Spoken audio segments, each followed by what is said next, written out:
Thank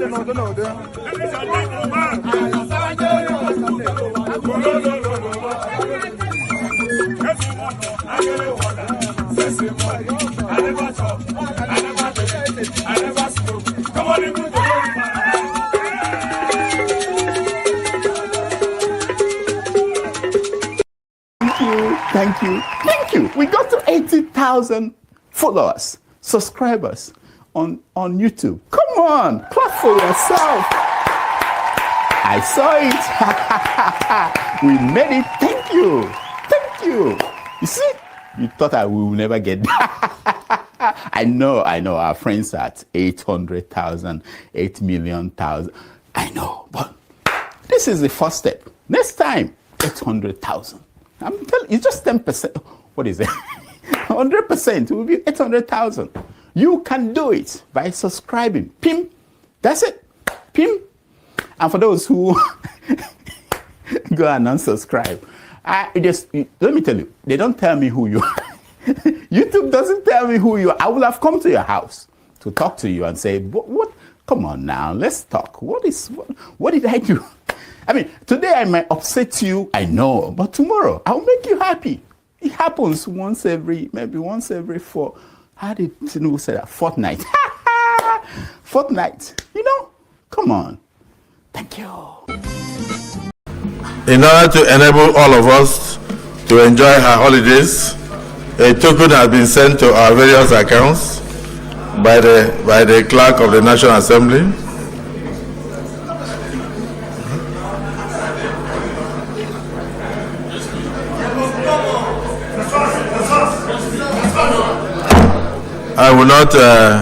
I withdraw that statement.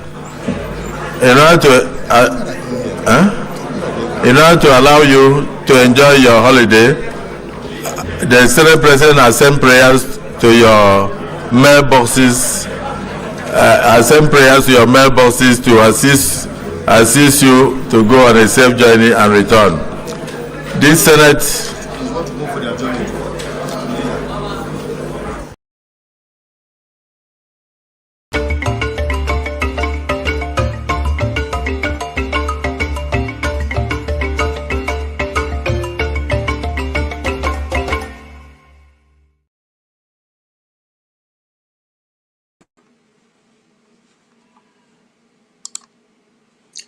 Hello, good people out there. You are welcome to the concluding section of today's broadcast. My name is KJ. I'm sitting on behalf of Dr. Rudolph.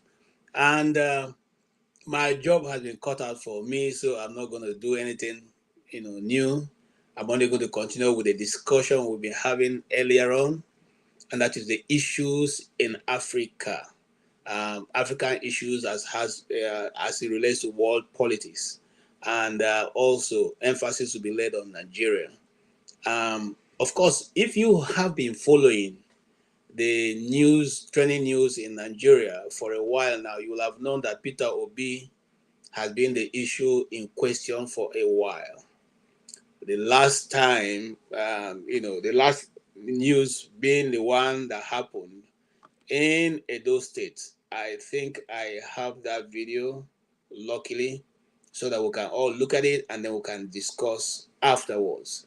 Also, we'll be talking about what is going on in the whole of in and around Africa, the Igbo question or the Nigerian question in Ghana, the Nigerian question in Kenya, in Southern Africa, and all that. What is the reason why we can permit other people to be, live at peace with us in our countries, but we cannot allow other Africans to also share the same thing? Because if you look down, you will find out that majority of African countries have Chinese towns, they have Lebanese communities, they have Indian communities, they have European communities. In fact, before now, there's even a special reservation for Europeans called GRA, reservation areas for expatriates and people who are not necessarily from that country, especially in Nigeria. And those places were well built up. I remember going to Liberia to do some work, and there's a special place reserved for Americans. You can only access it if you have an American passport. And most times you come in being authorized. You can't go in there without an ID. If you go to Sierra Leone, if you go to Ivory Coast, otherwise called Cote d'Ivoire, there's also an area which is predominantly reserved for the French. You also will have to access it with an ID. But we as Africans do not find anything wrong with those places. We welcome it. We go there with our IDs to be able to access and go into those towns. But once it is called, if it's another African tribe that has built such a place up and developed it to that point, it becomes an issue with the rest of us. What is the problem? What is wrong? That we'll be looking at, in a broader form today.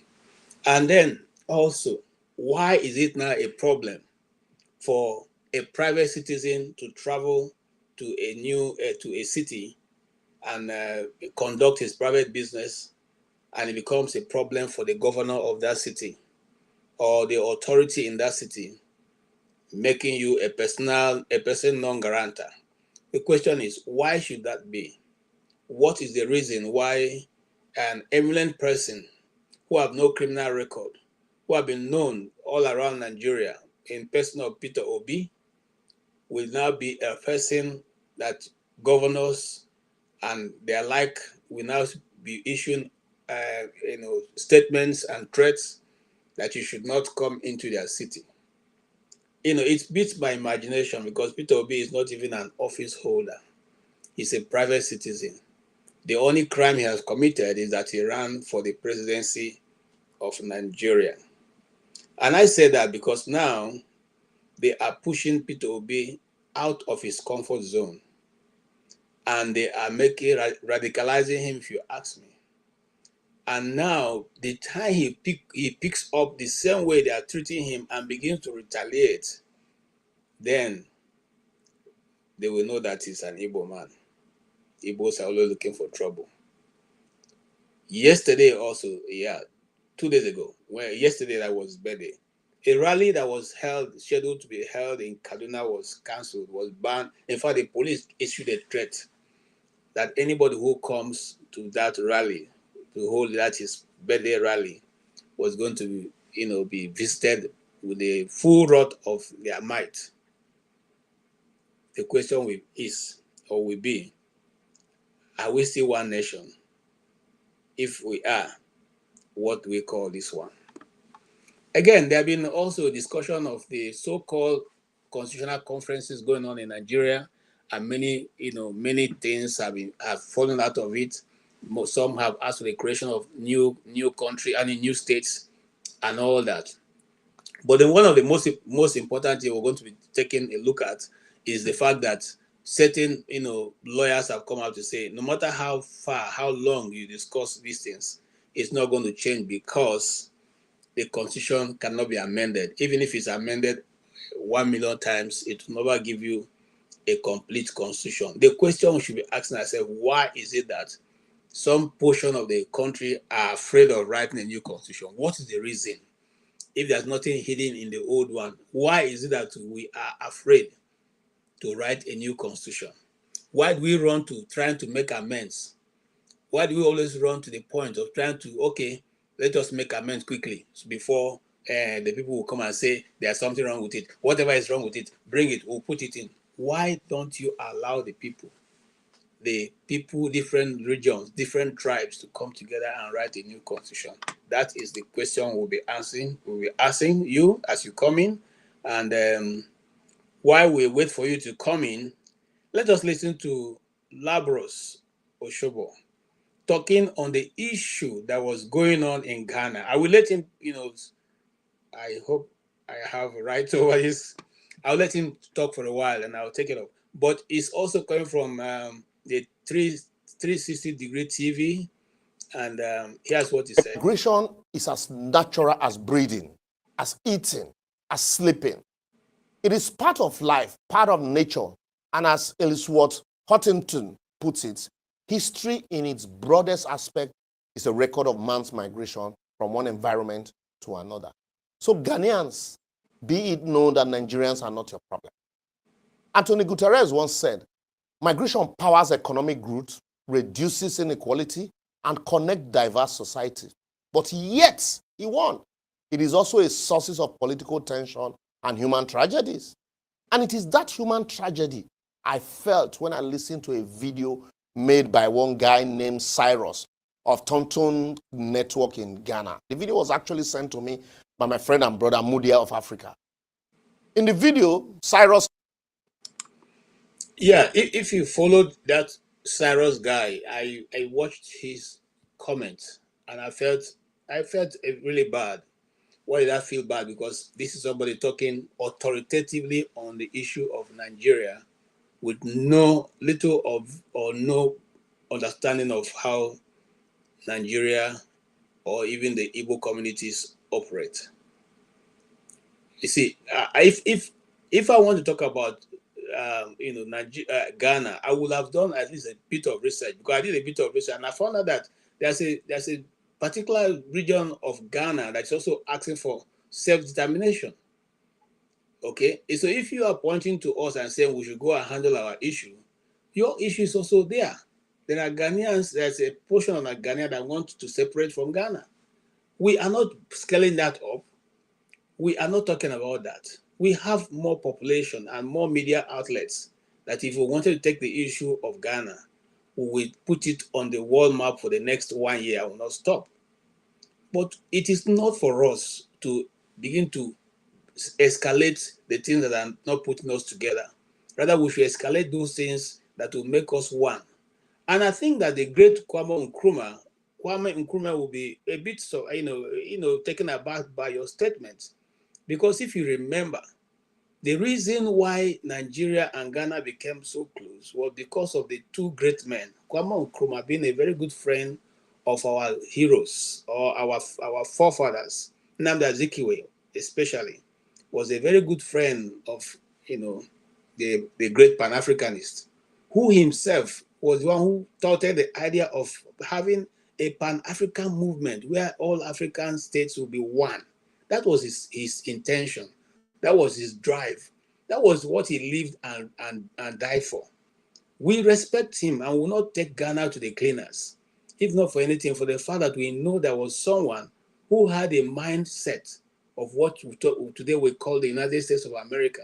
He wanted all African states to be united and have one voice. If after so many years now we come to the point where the Ghanaian scholar, as he claims to be, who did his research, have come to find out that it is time to send Nigerians out of Ghana and for us to be looking for a kingdom to preoccupy or to occupy in Ghana, I want to let him know that we are not looking for a new kingdom.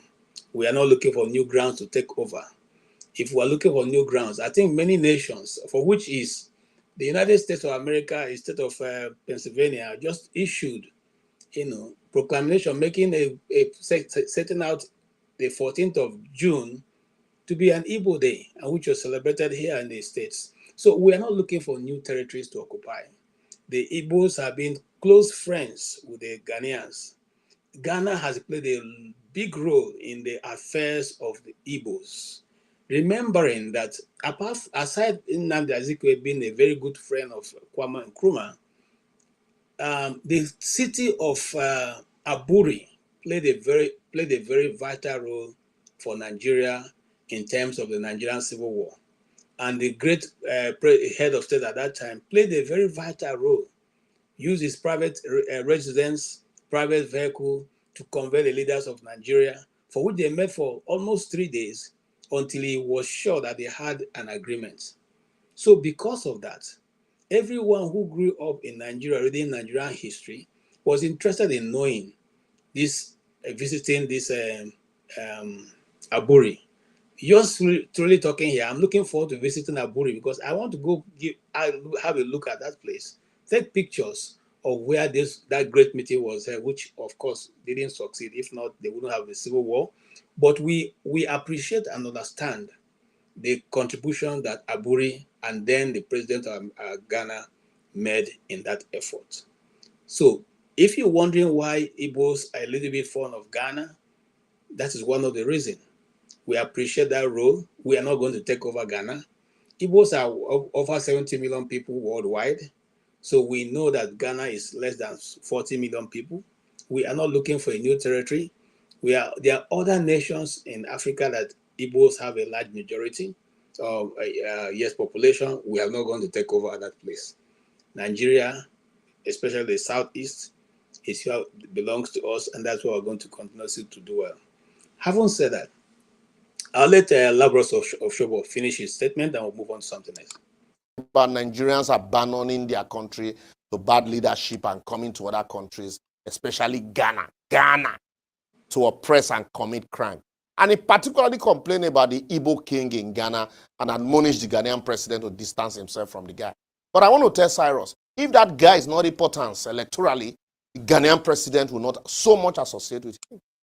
Even though Cyrus claimed to have loads of Nigerian friends, he could not hide his disdain for Nigeria as he spewed out lies, half-truth, and what have you about Nigerians, including our activists and our skit makers, which show that he's obviously jealous of them. Ordinarily, I no go respond to or blame people like Cyrus because our leaders put us for ground for people like him to the insult. But for posterity and for the hardworking Nigerians who are making a mark in all fields of human endeavor across the globe, there's need to respond, set the record straight, and raise their shoulders high. For the Bible in Exodus 23:9 said, "You shall not oppress the alien." You know well how it feels to be an alien, since you were once an alien yourself in the land of Egypt. Since Cyrus has forgotten, and probably, he don't know, and decided to paint all Nigerians with one brush because of the antecedents of a few bad ones, let me remind him that Nigeria was once home to Ghanaians who were doing menial jobs here, including teaching. And we had many of them as friends, including coaching, Coach Tete. Maybe he has also forgotten how the military government of General Olusegun Obasanjo donated Peugeot cars to Ghanaian police force around 1977 and 1978. Whilst we agree that we have a lot of bad Nigerians everywhere, same way you have Ghanaians who are doing crimes outside of their country, we need to remind people like Cyrus that according to the Washington-based Migration Policy Institute, Nigerians are the most successful and educated immigrant group in Africa, in America. Maybe that's why it's beefing. Our Nollywood movies, our skit makers, our music artists are putting African positively in the world map, not just West Africa. Not to mention people like Philip Emegwali, our Chimamanda Ngozi Adichie, our Dr. Ngozi Okonjo-Iweala, our Professor Wole Soyinka, and whether she likes it or not, our Kemi Badenoch, and numerous mayors and members of parliament in UK, US, and Canada. Not even to mention the basketballers, footballers, including American football. And now let me even drive it home because at the verse, the Ghana should remember why we choose to mention bad eggs. Let me remind him of the Nigerian banks and companies setting up shops in Ghana and providing employment opportunities for Ghanaians. Corporations like Zenith Bank, Access Bank, Guarantee Trust Bank, Fidelity Bank, and even fintechs like Flutterwave, Plenty Waka, Remis Capital Ventures Garden, Multigate Solutions. Okay. Don't do it. How about you won't finish them? I think you have done enough. Look, I just want to say this and welcome. Stay humble. I appreciate your being here, and I always welcome your comments. And here also comes Mr. Ike. I just want to say this before I invite this great gentleman to make their comments. Look, we know that people will always be people. It was because that God realized that mankind can go astray. That's why he gave us the 10 commandments for us to know how to relate to one another. Those 10 commandments were not for us, for God. It was for me and you to be able to use to regulate our day-to-day activities. So if a person goes to your country and it decides to go against your laws, your set down laws and rules and regulations, it does not mean the whole of that country people or the tribe which you are trying to narrow it down to are all criminals. And so I really took offense to some of that commentary that was being done, calling all the women who are in Ghana who are from Nigeria prostitutes, and all the guys as drug dealers, and they are the ones who have destroyed the Ghanaian society. The Ghanaian society didn't have police before. They didn't have law courts before. They didn't have all these things before these foreigners came. Obviously, that's not the truth. So, having said that, I want to welcome Stay Humble. You have heard our openings, and why you make your comment, and that goes for all of us, and Mr. Ike and CM. Um, feel free to also discuss the topic we are coming from, that was last held by Mr. Rudolph. We can go from there. I'm not so interested in discussing the American politics part of it, because I don't think that's going to help. We have enough issues coming up or going right now in Africa and in Nigeria, which you can always talk about. Yes, go ahead, sir. What happened? All right, Mr. Ike, go ahead. Yeah, KJ, welcome back again. Thank you, sir. I think that the problem in Ghana was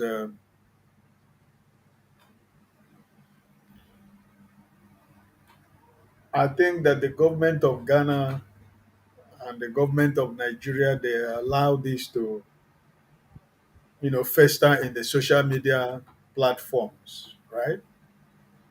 Um, and people who don't have knowledge of what is going on, everybody is contributing to the issue of what's going on in Ghana.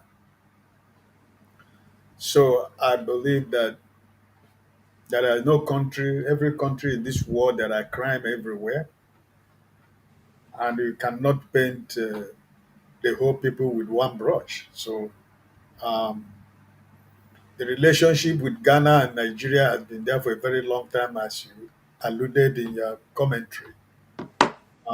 We have had some issues, you know, about both countries sending their national back home, but I don't think it has also created a problem for cordial relationship between Ghana and Nigeria.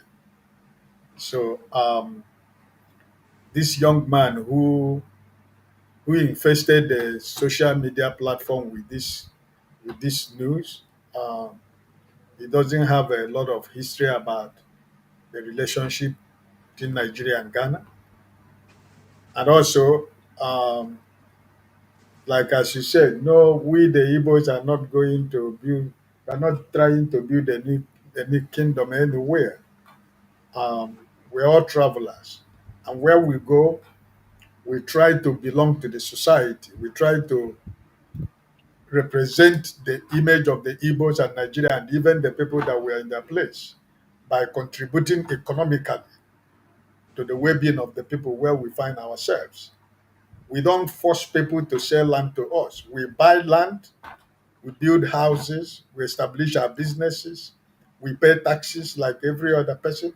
We contribute to the community where we live. So it is in our blood, and there is nobody that can be able to stop that. You know, the Igbos, we see ourselves anywhere we go, we see that place as our home. We don't see ourselves as strangers. That's why we invest a lot wherever we find ourselves. So it has been part of us. So the man who did this, and the Igbo people, or the Igbo man who is the main focus of this issue, whatever land they had in Ghana, he did not steal that land from the government of Ghana. He bought the land. He didn't steal it. And when you sell land to people, if you are government, you might decide to say this is what we want you to do in that land. But if that thing is not said, you bought the land, you have right to do whatever you want to do with the land, as long as it doesn't conflict with the laws and the laws and regulations of the country or the place where you have bought the land. You have to make sure that everything is according to the rules and regulation. When I come to this island at the early time, getting a land from the government is as easy as anything. But right now, because of the influx of people, when you apply for a land, it takes years now before you can get a land from the government. So um, where my house is, I got the land even before I came to this island through my wife. So um, if I want to do the construction in this house right now, if I want to add anything in this house now, I have to go back to the government to take authority before I can add anything to this house. I have to get the approval of the government if I want to expand my house. Whatever I want to do inside this, even though it's my house, but I need authority before I can expand or do whatever I want to do.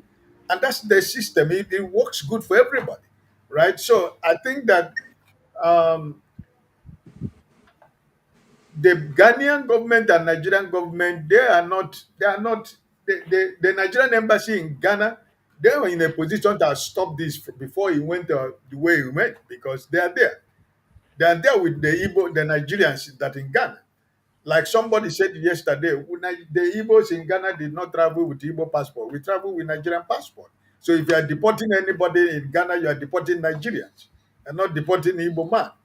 You're not deporting the Igbo. So why I think that it is overblown because we are not building any kingdom anywhere. Igbos have SND Igbo almost everywhere in the world. And we have never had any problem with the communities or the countries where we have SND Igbo. You know, SND Igbo means that the man who represents the Igbos in that community, where we can always gather together to talk about the welfare of the people of Igbo in such a place. And that is the same thing from there. We have Igbo communities, Igbo union everywhere. Why do we have it? In order to, to be able to, help one another and to know when somebody is in trouble. So it has been with us. That's our life. So for me personally, I don't think that Ghanaians should be able to understand that despite what is going on in Nigeria, Nigeria is a very big country.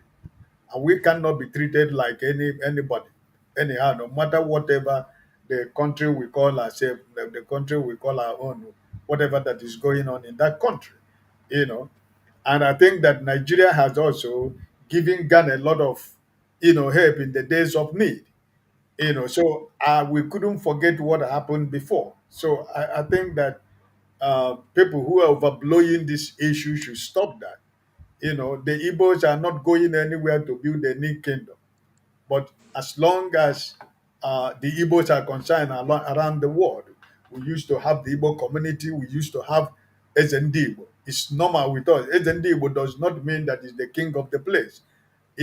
So for anybody who knows us, wherever we go, we try to belong to the society. We try to get ourselves into the society. We try to become part of the community. We invest in the community. We become part of the community. We build houses. We marry. We do businesses.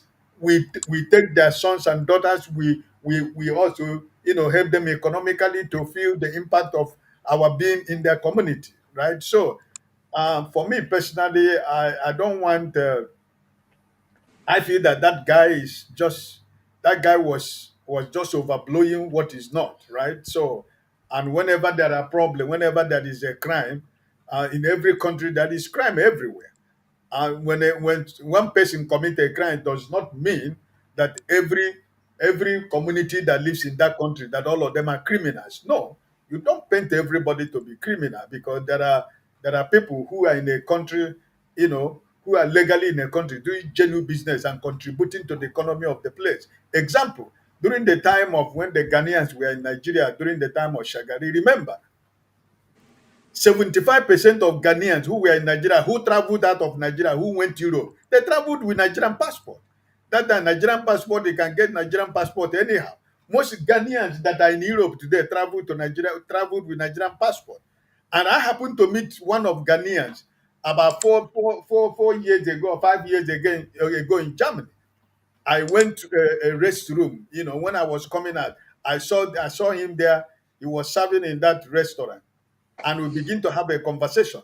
He's an elderly man like me right now. But he told me, when I told him I'm a Nigerian, he told me he came to Germany with Nigerian passport since 1982 or 1983. Most of them that were in Nigeria then, they were getting Nigerian passport. Cameroonians were getting Nigerian passport. Mm-hmm. Nigerians were getting Nigerian passport. They were traveling with Nigerian passport. That was when our passport has respect around the world.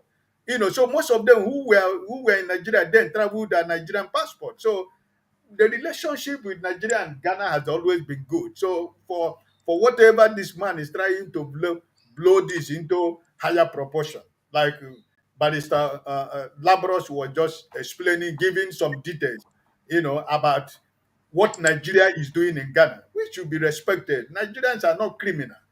We cannot, because one person commit a crime, they try to say everybody is a criminal in a country. No, there are crime everywhere, even in my small island that is very small, that we know everybody, but there are crime. So we cannot, the people from most of the Latinos who, people from Latin America who commit some of the little crimes, you cannot paint the whole Colombians or the whole Venezuela or the whole people from Costa Rica that all of them are criminals. No, if you got to get somebody who commit a crime, get the person, arrest the person and prosecute the person. You shouldn't All right. paint the country as, so I Thank don't you. want us to continue to overblow this particular, issue, Thank because you. Yes, we're going to move forward. We're going to move from there as soon as we have everyone talking on it. We'll move on. Yes. Ike. Sorry, CM. Okay. Where are we? Hello, can you hear me? Yeah, we can hear you loud and clear. Okay, you can hear me. Actually, if there's anything about this Nigerian Ghana, I will say it's misunderstanding. It's just being fueled by some people who may not have a sense of history. You see, Nigeria and Ghana are just like, to me, I take them because when you come to the, let's say, British colony in West Africa, you talk of Nigeria, Ghana, Sierra Leone, and the Gambia. Of all the four, Nigeria and Ghana are more like suffer sort of their fate are a bit intertwined. In those days, you have a coup in Ghana. I mean, Ghana had their independence 1957. 3 years later, it was Nigeria. Ghana had a coup d'etat. Was it not 1966? Nigeria followed with a civil war 3 years later. 1979, Ghana had their a coup by, I mean, okay, not 73, 79 is, let's say 70. I think the one that brought in Ignatius Achiampong in 1977 was either 1973, then 1976, Nigeria had their own. So there's a way there, I can't remember the dates, but so back to what we are saying, like deporting or whatever. Nigeria started it in the 60s. I mean, Ghana started it, the first country to deport Nigerians. I think it was Ghana in the 60s. Ghana in the Then, 60s twice. yeah, twice. Then the time of one Dr. Lehman, 1982, they deported before Shagari followed suit, 1983. So, and again, there are quite a number of things from what, but I can't discuss it without mentioning what Liberals Oshoma said. When you talk, when a country is good, what makes a country, what tells you the economy of a country is good is when you see migrants coming into your country, whether those that are coming legally or illegally, because they've seen something. But in most cases, we always feel that they are coming to reap. Maybe they are coming to equally work and pay tax. The best way to do it is you streamline it. You make it official. You catch somebody who is illegal. You say, you are here illegally. Say yes. what are you doing? You see what they are doing, because no big economy can function without black economy. It's a lie. No, no big economy can function without black market or black economy. Everything cannot be through every people are coming in through the airport in suit, dress. No, some people will come through the canoe, through the sea in the midnight, through the bushes, pretend even if it's possible to put them in a suitcase, they will. So that tells you that your economy is a let me not say booming, but the economy is good. Spanish 2010, when Spain won the World Cup, they were celebrating. BBC commentator said, though these youths are jumping up, but one out of every four of them has got no job. 25% unemployment, 25, but they won the World Cup. They said when so they were interviewed and they said, yes, they've won the World Cup. The world had known them. Now they will go out to go and look for job. I met one in UK. He said it's normal. If you wake up in the morning, if there's nothing for you to do you have to go for somewhere to look for something to do. Say it's natural. So if Nigerians are going to Ghana, I would have expected the Ghanaians to explore, because this is you are bringing labor.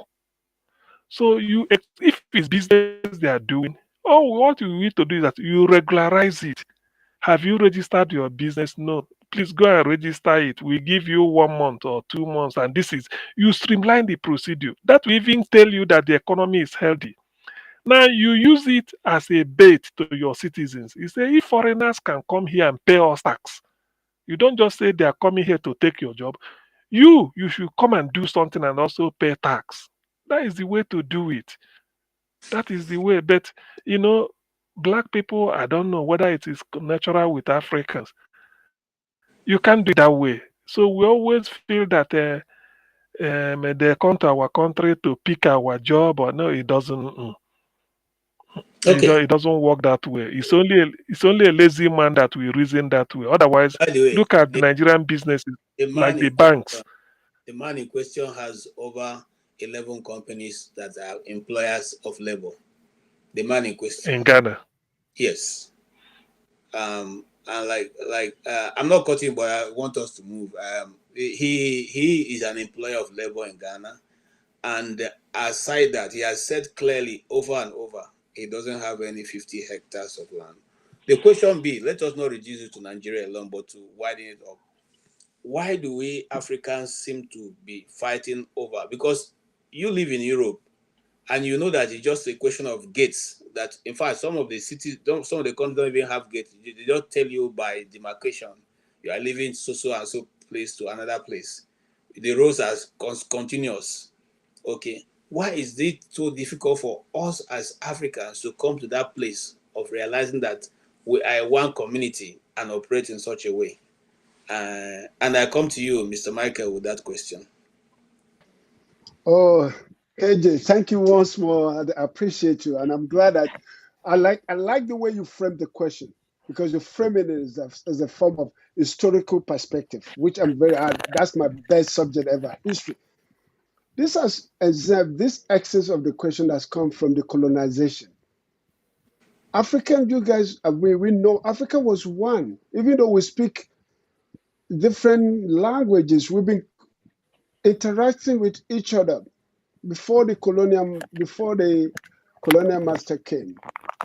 And then you can see, like, when you read the history of your kingdom, they extend all the way to Ghana. You know, there's Yoruba in Ghana. I never know that. There's Yoruba in Ghana that during those Oyo Empire days that extend Ghana, Benin, Togo, all those things. So we have been one. Sorry. Don't lose what you're about to say. Ogbomosho, I think a Yoruba chap. Ogbomosho is in Oyo State. They said either that most of the people in Ogbomosho, they have relations that are in Ghana. Nearly every family. Ogbomosho, because they are great traders and they are great travelers. Ogbomosho in Yoruba land. I agree. CM, thank you so much. But I can tell you, I'm a good example of it. I was 6 months old. My mother took me to Ghana. She was doing trading in gold. But my mother is from Abeokuta. But guess what? Like you said, in the 60s, Nigerian have occupied a lot of business. And my mother was buying gold to bring to Nigeria. So at that time, so I was 6 months old. Even my Ghana, I still have my mother Ghana passport that put me there as a baby. So those are the things that I found out. I think to me, what I'm finding out is the mentality of colonization has affected us in Africa. That division, divide and conquer, that make us to separate from each other. It's very, and then there's for the extent of time, the time immemorial, it's become an issue. Because I don't see us, and like you say, CM, the history of Ghana and Nigeria, there's so much similarity. It's just like you can separate Ghana from Nigerians when you see them, because it's just like Nigerians is so close to them in the whole of Africa, West Africa itself. Ghanaians are very close to us. So to me, the bottom line of issue is that I'm looking at it. I think everything boils down to the diplomatic cycle. What is our foreign government doing? Because all this guy is saying, our diplomat in Ghana should have go to the Ghanaian government, say, listen, Exactly. It's true. I Yes. said, look, what this man is saying is a propaganda. And it's affecting Nigerian community. What have we done? Because you guys remember, I was like 3-4 years ago, there was a time they said they destroyed Nigerian embassy or something like that. It became a diplomatic tussle. I don't know if you guys Congo. remember. I think in Congo. No, it's Ghana. It's Ghana. Ghana was a big issue. No, it was a big issue that said somebody they destroyed one of Nigerian the residents, something like that was destroyed, and to become a diplomatic tussle between Nigeria and they settled. I think it's during the Obasanjo or something, and they settled it amicably. But this is what I'm saying. Nigerians have been friends, because I tell you, my first friend in Nigeria when I was in Lagos was a Ghanaian. He lived in, I shared room with, I invited him, Nicholas de Hill. He was a Dutch Ghanaian, because his father was, you can see he's an half caste. So he's telling me his father was, those European that settled in Ghana. So he lives with me. So Ghana and Nigeria have been the same, because what I see too is the problem of the mainstream media that you guys can see that affected spread the negativity of Nigerians so much. Now, it is hard for us to take back, even though we are doing better now, because with this Afro music and everything, Nigerians' image, to the point that a lot of people wants to be Nigerians now, in spite of what is going on. So there is, for us, to me, what I'm saying is that Nigerian government needs to step up to approach individual countries, even in South Africa, this xenophobia and all that. What is our diplomatic committee are doing? What are they doing to safeguard and help us with all this? Because, like you said, this man employed Ghanaians. It's not Nigerian. It's booming Ghana economy. And he pays tax. And he pays tax. You remember there was the issue too with the market women. There was a time they say that Nigerians are taking over the Ghanaian market in Accra. That Nigerians are dominating, because that's who we are. We do business, and it's your own people that are beneficial. So that's what I'm thinking about. Thank you. We need to talk about the diplomatic. Let me. I'm not going to stop you, but let me step in. I want to ask. You just giving me a next question, which I'm taking to. Mr. Humble, stay humble. Why is it that Nigerians are accused of taking over commerce in other countries, but the Lebanese have been there taking over majority of those countries? The Indians have been there taking majority of those countries.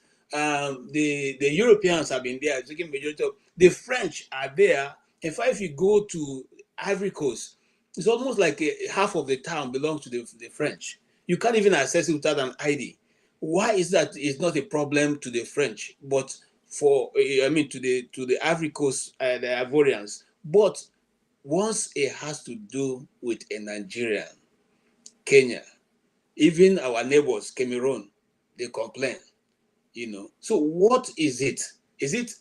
Why are they not complaining of those people who are not even part of the soil of Africa, but they are complaining? And these people own businesses outside of Africa. They own in London, they own in America, they own in other parts of the world. Why is it that in Africa it becomes a different issue altogether? So the reason is not far from what I stated earlier, expressly, enthusiastically, and unequivocally, that these things are very, very simple to deduce. But the problem that we have is that we think local. Each time these things come in, we think local. And that is what they want to achieve. So the purveyors, the authors of this problem, if it's even existing, their main target, their main aim, the end point is to create a local conflict.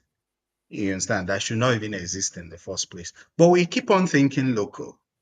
People go to Benue State to kill people, in their hundreds, and we think local. What you will see in the news is Fulani, this, that. And people go to Zamfara, kill people. We woke up to Boko Haram the last time, over the years, and we only think local is the Kanuri boys hiding in Sambisa forest. When are we going to start thinking critically and addressing the problems? Previously, they used to, buy up some people, the so-called mainstream media that you're talking about, as if the media is an inanimate object. Is it not people that man the media? So these guys previously used to try to engineer all these conflicts within the countries. But now they see that there is a galvanization of young Africans.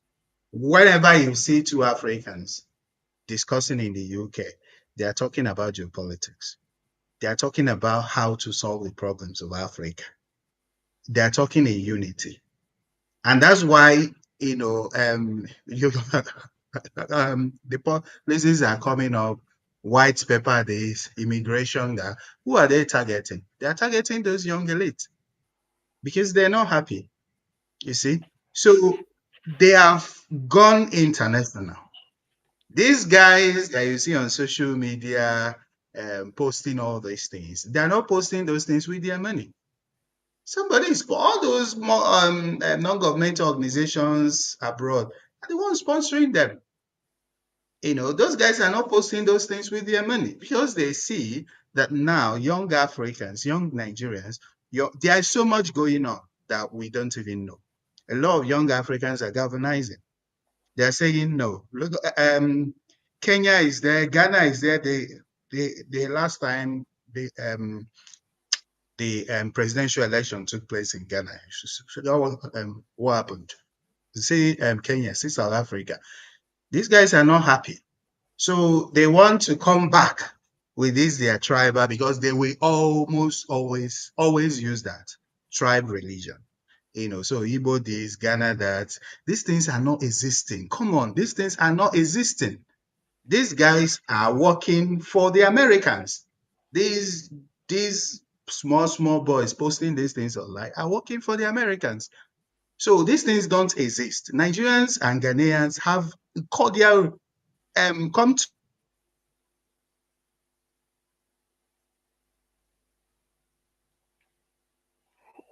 What happened? I think it's fizz and freeze. The UK, Ghanaian church.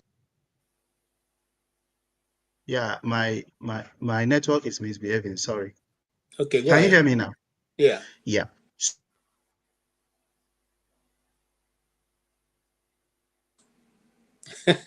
Are you sure they're not doing boju with your network? Because you are exposing the truth So that they are working together. Okay, we didn't hear what you said. Can you go back? So there is no conflict existing. In fact, the SZ. Okay. KJ, can you tell him to go out and come in and Okay, come in again? It's can you sign off and come back, because these people don't want you to say this thing. We must hear it from you. So sign off and come back in. okay. All right, we welcome Masca. Masca has just landed. Now, this stay humble. Can you hear us? Can you still hear me? Okay, I think it's frozen.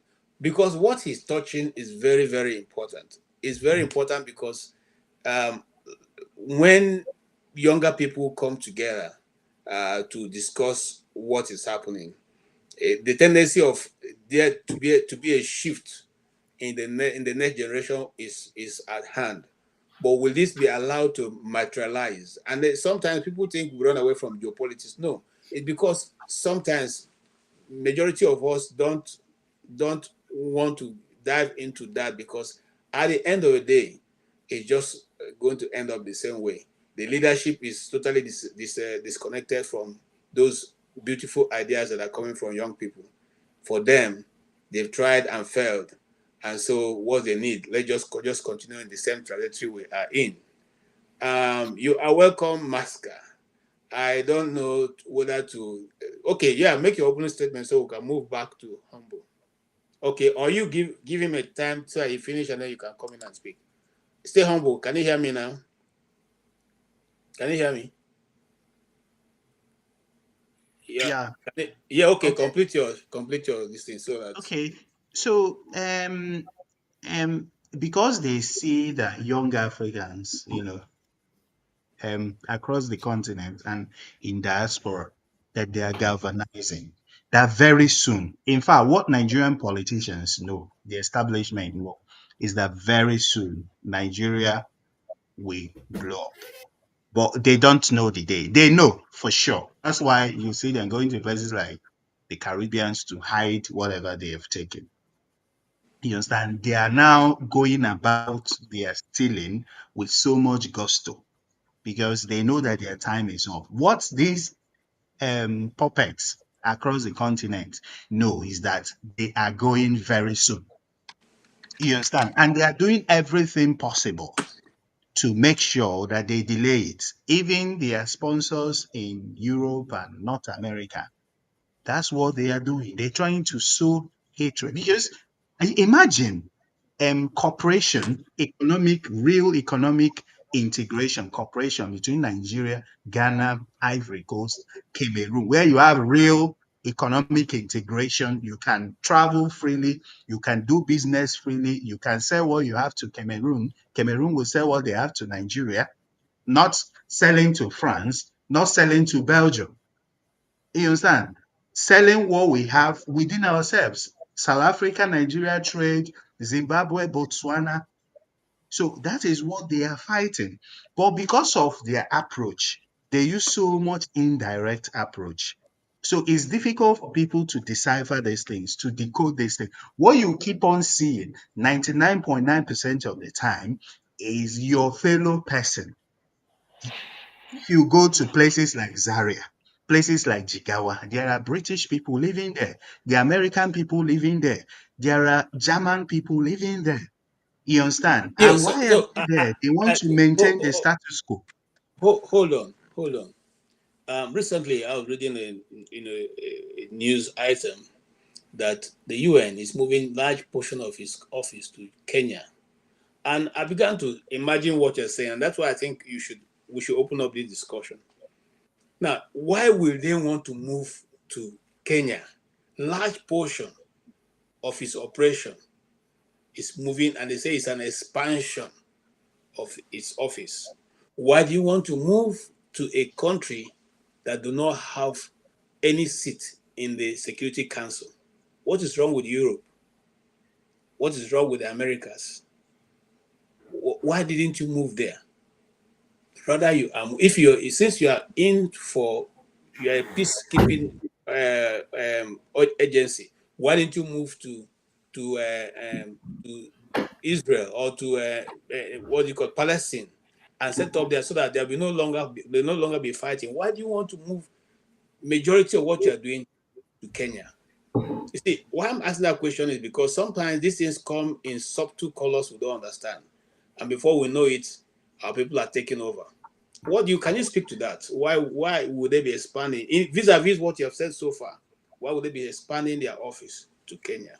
What is the attraction? So the thing is that the different regions of the world, they have their roles, in the world. The role of Africa, as we've always known in the global economic map, is to supply the raw materials very clearly. And they will do everything possible to make sure that that continues. And that's why you have the economic problems that you have today in the UK. There are no farms, there are no industries, but people are eating, and drinking, getting fat, giving birth to babies. But there are no industries, there are no farms. Why? Because they have places where they get these things from readily and cheaply. You understand? And that will continue. And for that to be sustained, there are tools that they use. One of those tools, very important, is poverty. They try everything possible to impoverish the people. And how do they impoverish the people? By making sure that you don't have leaders that you elected.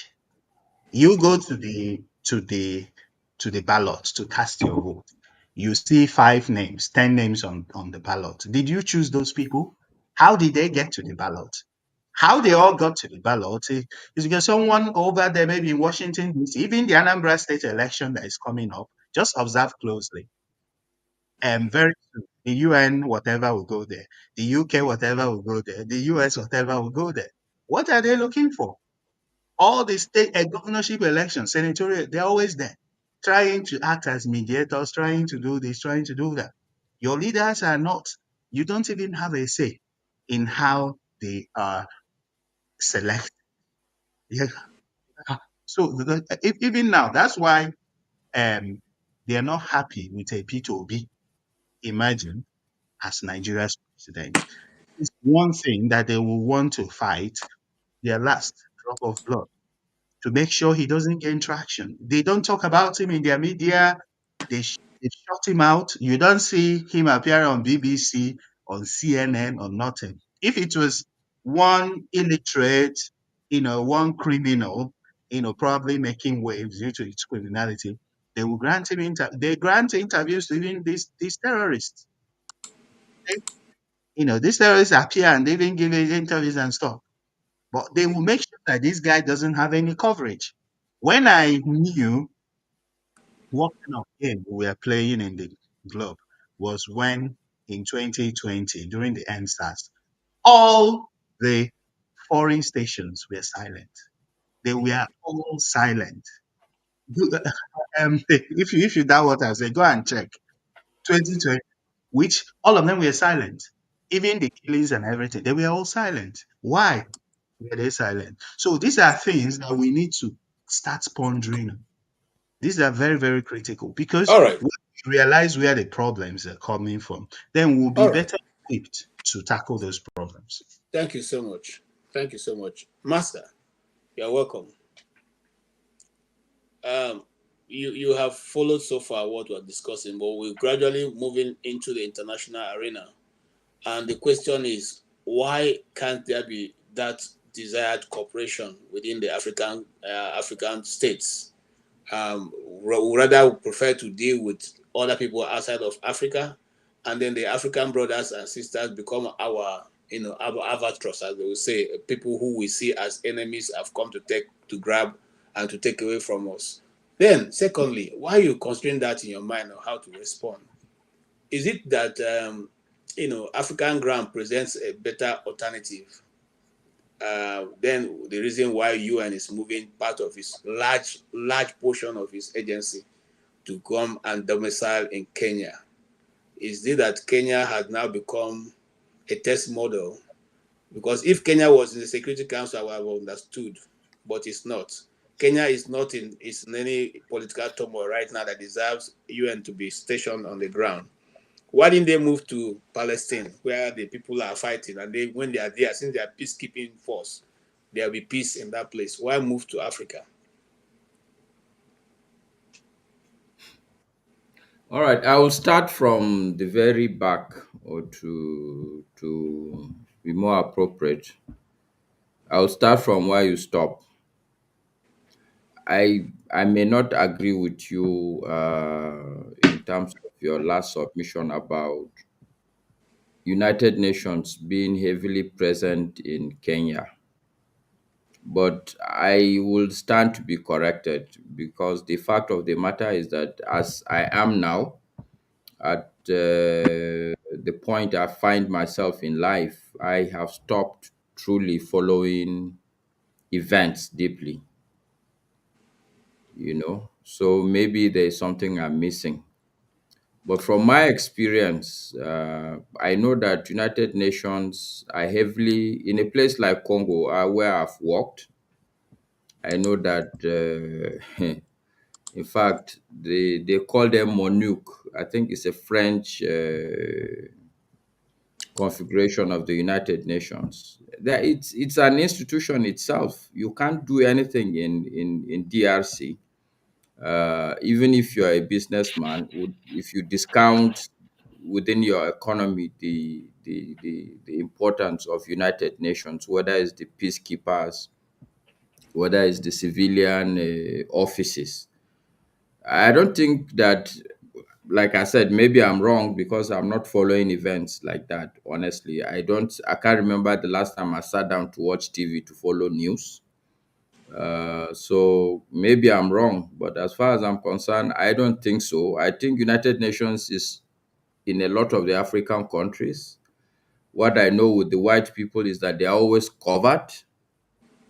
You will see what they want you to see. What they don't want you to see, you will not see. Even in DRC, I get to understand their level of presence simply because of the positions I was holding. There would be some privileged information that you would have to pass through you, so to speak. But like I said, that is the end. That's my take. I feel I probably will be wrong, Yeah, but because by 2026, after New York, after Geneva and Vietnam, Kenya will be the next country that will have the opportunity of housing more than 3 to 4 UN agencies, starting from the Habitat. Give me 1 minute, I'll give you all the names that will be moving to Kenya. To house UNESCO. To house environmental program, the UNP. But It but will yeah, house Habitat. it has to do with stability. It No, has to but do. just like what Masca said, I think I tend to want to move towards his direction. These guys have a way of hiding things. They want you to see what they want to see, why they are doing what they want to do behind. Because I don't understand why those 3 major agencies should be moving to a country that has little to nothing as in terms of infrastructure and the rest, and they are not even in the Security Council. and it's not geographically central, It's even not for central. as far as No, Africa is no, concerned. It's it not. might not be. Kenya. Kenya is not that a country that is not doesn't have infrastructure. No, no, no. In East Africa, Kenya is like the most developed. East Africa, I mean Tanzania, Uganda, I think Ethiopia. Okay, now you can include Rwanda, but Kenya is highly developed. Kenya is well developed. Rare and maybe because of stability of government. Actually, now that you Part of raise it, let me tell you, KJ, my understanding of the way the white man works, from what CM have said, he inadvertently, in my mind, have stumbled on the secret. Okay, maybe it's to do with Rwanda. Let's watch and see. Let's Okay. watch and see. You get where I'm coming from. or do you mean they want to compete to Rwanda or be Uh, close to Rwanda? I don't want to go further than this. All I think is in Are you a diplomat? Which one? Are you the diplomat? You have at to my age, open I up. have to be a diplomat because by when you reach my age, you would understand that bragados does not take you anywhere. The Americans, the white people, did not reach where they are by just opening eye. Yes, they opened at some point, they used force, but after, I'm sure I know Stay Humble said it.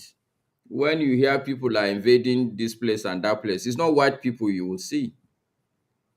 Yeah, that's And what I'm saying. That's they why. didn't put gun to anybody said to say go and invade that place. It's diplomacy. They use wayo.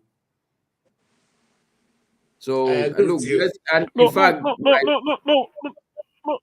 No, what I'm saying, Maska, why I'm asking is, I know the question you asked is whether I'm Kenya. a diplomat.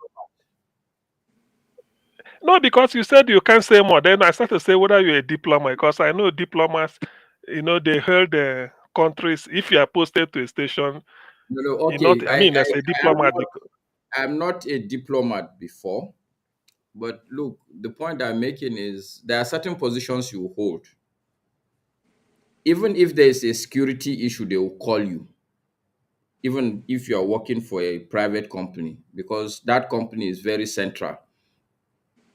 Okay, so let me break it down a little bit for you. If you are working for an American company, okay, and you're probably the country head of that company, and it's a significant company for America, even if you are not a diplomat, some of these meetings you will be present.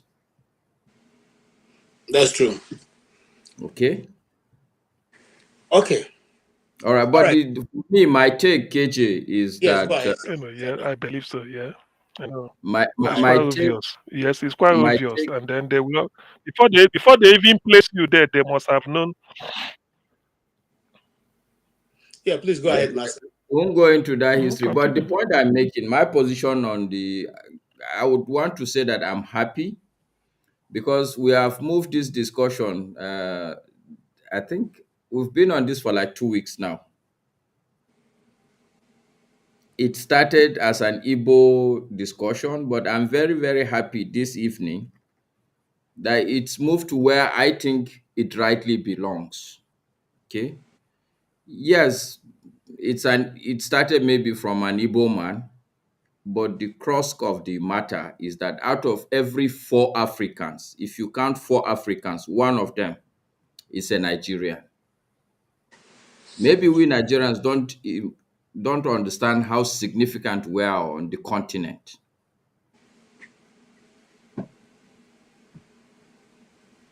Not Okay. only You that, see, there's no Adili country. Maska, if really we put Africa should be a playground for Nigeria.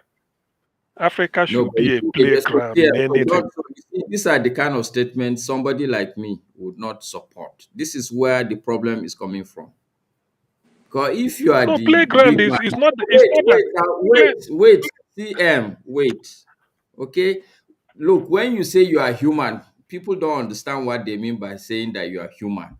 It means that you have a lot of vanity, you have a lot of weaknesses, you have a lot of sensibilities. That is when you say he's a human. That's bottom line. When you say he's not a robot, that's what you're saying. There are sensibilities. We can't look at our fellow Africa and say that our Africa should be our playground.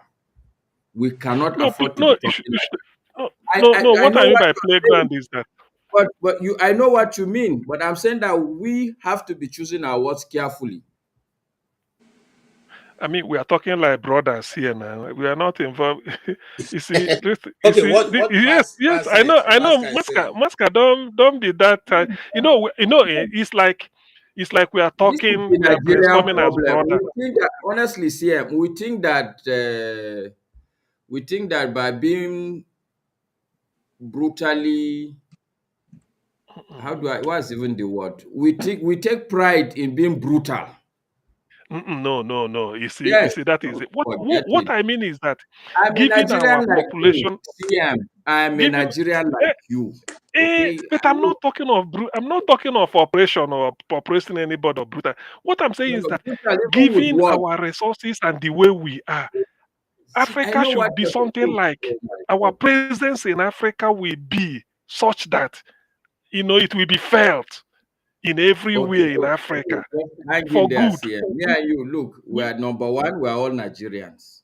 If we are suffering at the hands of any other person, we will receive the same treatment. That's number one. Number two, because we are all Nigerians, our mentality is technically the same. Our attitude is technically the same. Okay? So we are on the same page, we are in the same team. The only thing I'm trying to say for me, my position is that, and I am happy you are bringing that up. My position is that we need a little bit of diplomacy. When you are the big man in the ring, you need to begin to use diplomacy also. America is very, very powerful in the world because they realize that fact. It's not just half of the time they are flouting their power not to use it, but it's the soft power. I remember you see, we will carry trousers, half of it is stars, the other one is stripes. At some point, America was the love of the world. But when you are strong and you don't use diplomacy, you start getting 9/11. You get what I'm saying? Yes, I get what you You, mean. you have to really be smart. This is where Nigerians, I think, we are missing it because we are the biggest, the dominant country. We would be able to carry everybody along if we show that we are brutally and we are big. We truly are big, whether we like it or not. Like I said, I've worked in a couple of African countries. Not big in just size and number. We are very intelligent people. Everywhere I had problem, all I have to do is carry one person from Nigeria, and you'll be shocked the speed, with the tenacity with which the guy will solve that problem. And it cuts across all tribes. It is something to do with the environment. I don't know what it is, but it's a But, good environment in terms of. but does it earn us the respect we deserve? Given the way you does he give us did he earn us the and you see everything we discussing now.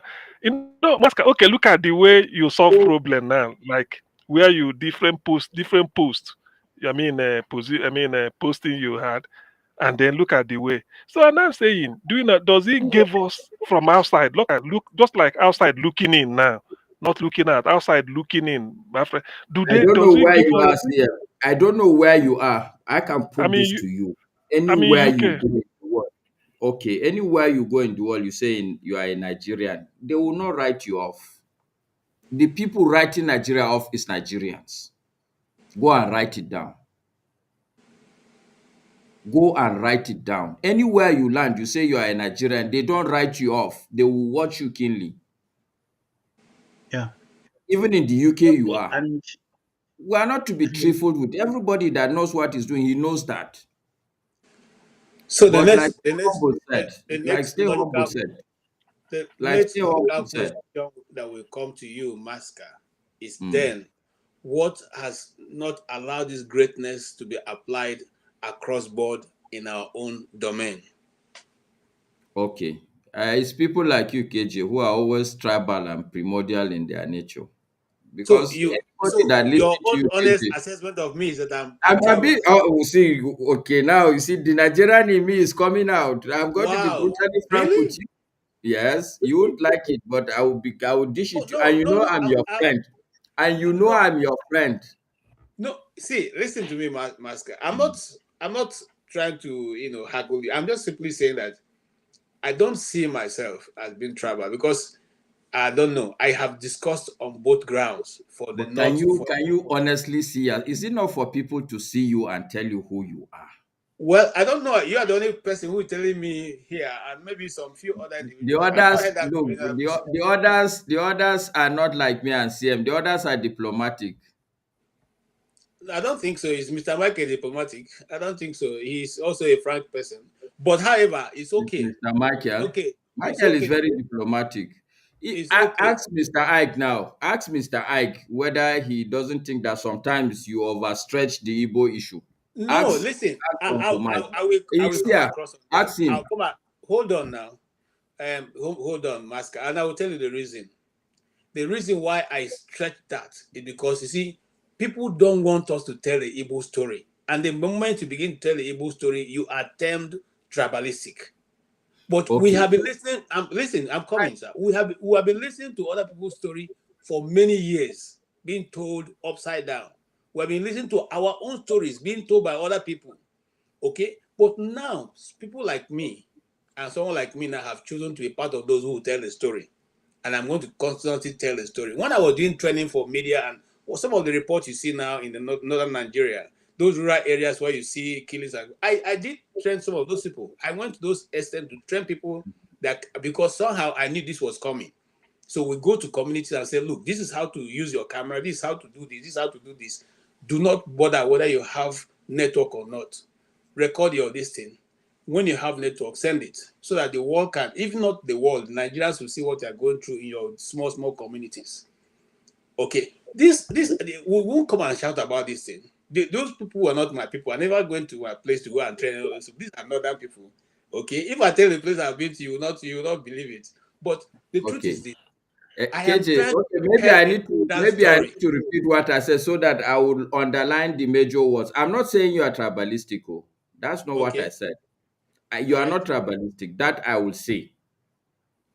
But the mere Okay, fact that within our space, what you find all the time is that we push forward our tribal issues first I before agree. even the national issue. That is what is holding us. Okay, Marka, you Honestly. get, can I say do you something have a quick? solution? Yes, Yes. Yeah, yes. Go ahead. KJ, I like what Mascala said, and you remember I said that too.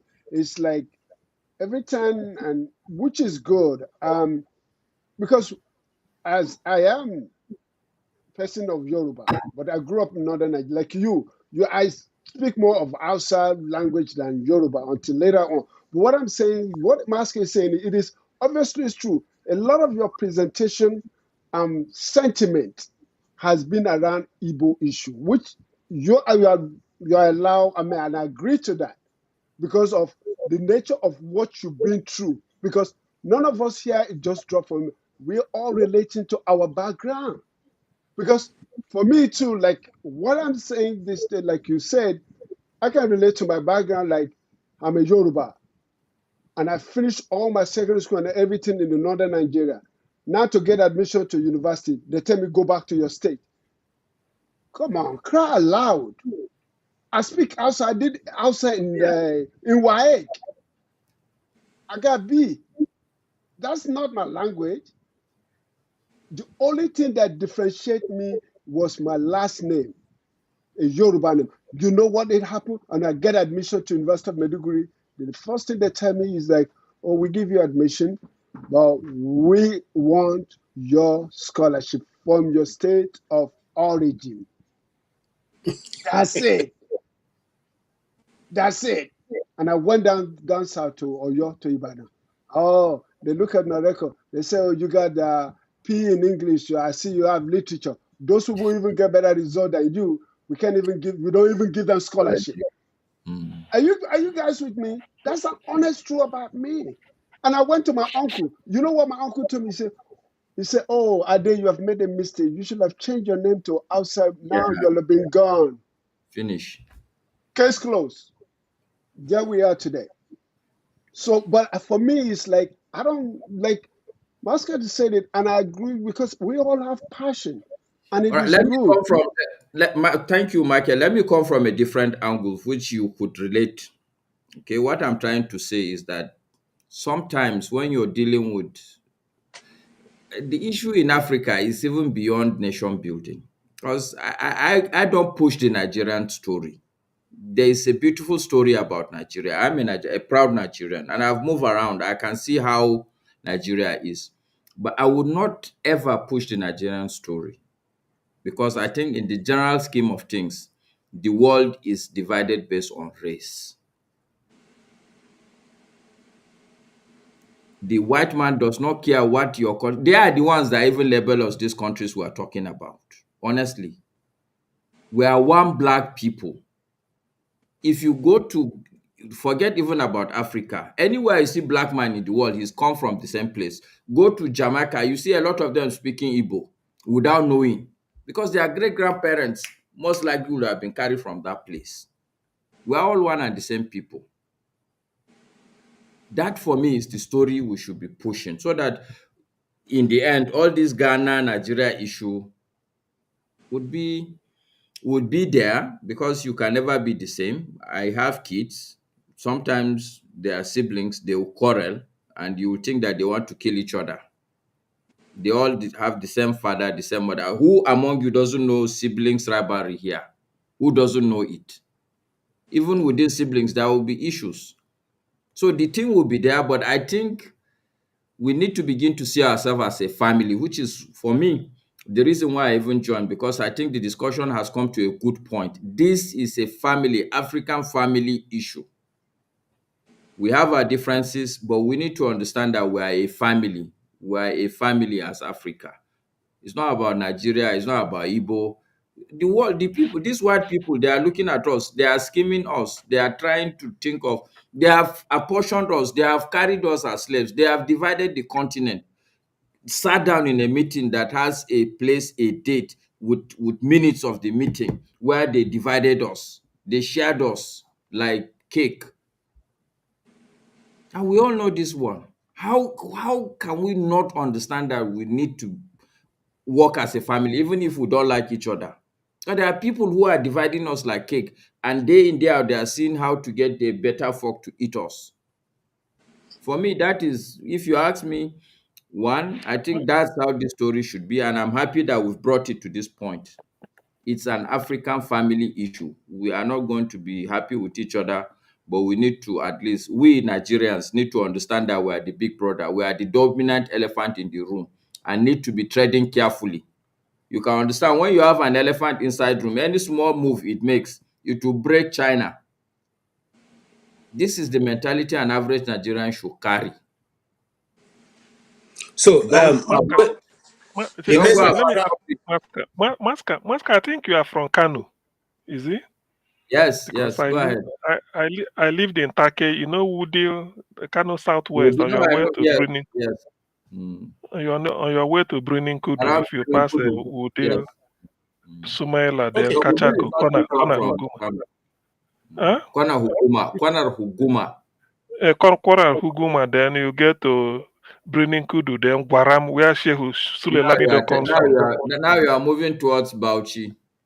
Yeah, you are on your way to buy. That is, I stayed all those places are my just of, let me say, playground, because to do say even that is left. Kwana Huguma, you But take if you left. just for a minute, if you KJ grew up in the north, Michael grew up in the north, you have moved around in the north. I see myself. I grew up. I spent the bulk of my time in Lagos. I'm more The comfortable in biggest, Lagos than I am in the, Kano. the biggest market used to hold every Tuesday in Gujungu. They call it in Gujungu. That Ladi, is a yes. large, the Beside biggest Ladi market. Mapoli. Mm. Yes, we've been there in Jigawa, Gujungu, just to go and see the Okay. market. It was a day anyway. That is it. It reminds me of those times. It Let's was a move We are good. all the same. So you can see Yeah. we're all exactly the same. Anywhere you go, there is going to be market day, whether it's in Mhm. Kano, whether it's in the east. We're all the Mm. same people. Woody, That's the story we should be pushing, KJ. Woodil is Juma. Woodil is Juma every Friday. Sumela Mm. Thursday.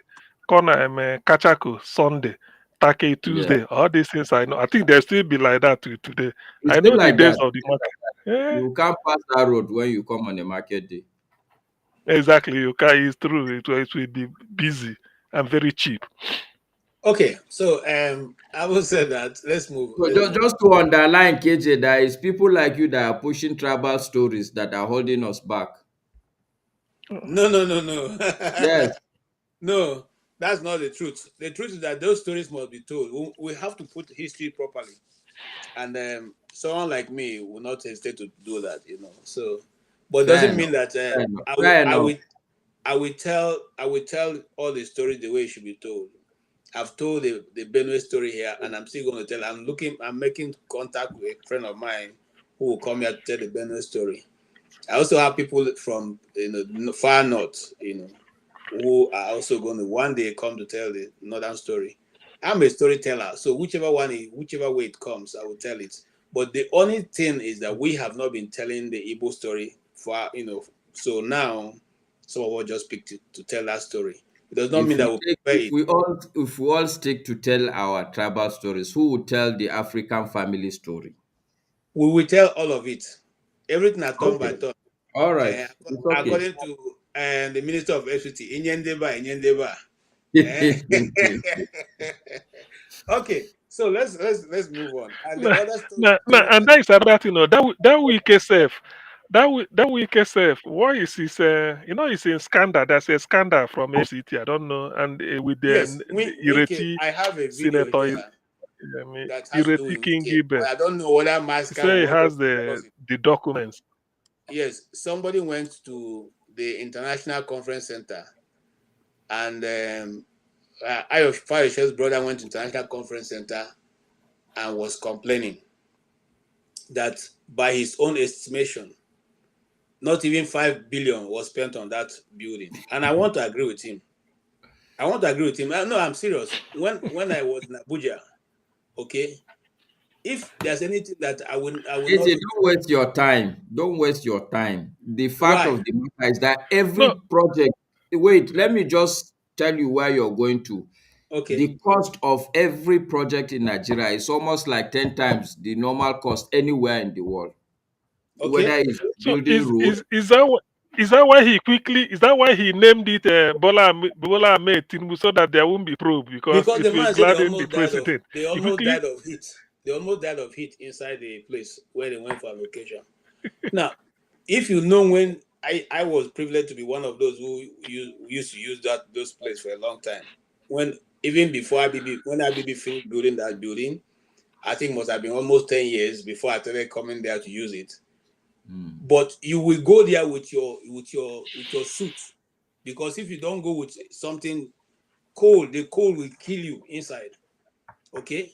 Now that same building, now you can't even wear a suit there without carrying 3 handkerchiefs to be cleaning your face, and it's just been renovated with 36 billion. So the question is, well, I don't want, just like Masca said, I didn't want to discuss it because if you notice that the cost of the east west coast road that was never bidded, we kept quiet. This minister had brought this one, we kept quiet. So when are we going to learn to hold the government accountable for whatever they decide to do? Or should we just throw our hands up and say, no, "Que sera, sera, what will be, will be"? no, When no, It's shall no. we simple hold? now. If you It's are asking simple. me, KJ, I've said it before severally on this platform. What's your view also on the so-called constitutional amendment now that's going around the nation? People are going around and making presentation. What have you been able to see? Is it going to make any difference? And I have a video to that No, it effect. will make a lot of look. Take it from me, KJ. Mm, The one good thing about life is that it's dynamic. mm, It's Yes. dynamic. The okay. first major lesson I learned in my middle life was I have this shower in my bathroom and there's a rubber there. You know, I used to take very good care of everything there, but before you know it, the rubber wear and tear. The rubber is like something is eating it. And it taught me a big lesson that in this life, things that you think are going to stay there forever, something is already eating at it. All these small, small constitutional amendments that are happening, we Nigerians should pay attention to it. The challenge we also have is that we don't see opportunities. We're always complaining about the problem, even where there's a glaring opportunity. Let me give you another example. You see, this election that is being done every 4 years, we are complaining is bad, is bad. It's a big opportunity. If Nigerians, especially people in diaspora, will put their acts together, it's an opportunity to expose a lot of things. It's an opportunity for the country. But we will never focus on where the real opportunities are. We will sit down and be arguing about the cost of contracts in Nigeria, which will continue if you don't go and deal with some of the root cause issues. Part of it is the election cycle. Election is not happening in Nigeria. Everybody knows it because you can't start talking about election until you deal with primaries, until you start presenting to the country credible candidates.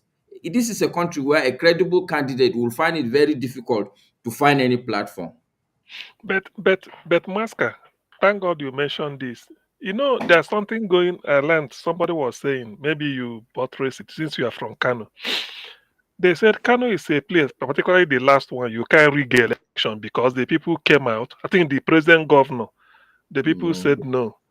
Is it Listen, not there, relating to? CM, I can tell you, I know the truth is not just only Kano. I can give you a couple of elections. So these politicians, they are smart people. Don't underrate them. What normally happens, they rig some of the elections, they will write results, but there are certain times, which is what I'm saying, the opportunities. When they notice that this one, let's not do it. What are we looking for? If they are looking for 2 million, okay, and they get it in their national, the president will get it. They can. Do you know how many times the governorship, even this current governorship in Kano, has changed hands? Court decide this is the governor, another court decide no, this is the governor.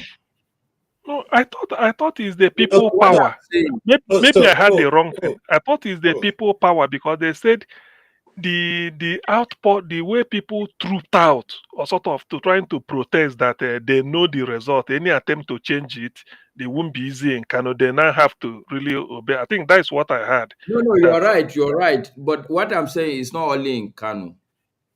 okay. There are some times where people are generally unhappy. Okay, let me give you a good example. During PDP, when Obasanjo was president, even in the Southwest, there are a couple of states PDP wanted to write the result, but when they see the sentiment of the people in that state, they decided against it. Lagos was one of them when Tinubu was the governor. Yes, that's true. Okay, let's listen to this. Level where everybody sits down, whether you work or not, at the end of the month, you just go collect allocation. And the entity called Nigeria, Federation, the way to go. And if we go back to all of these discussions, they've had them before. But we had an interregnum. The military came.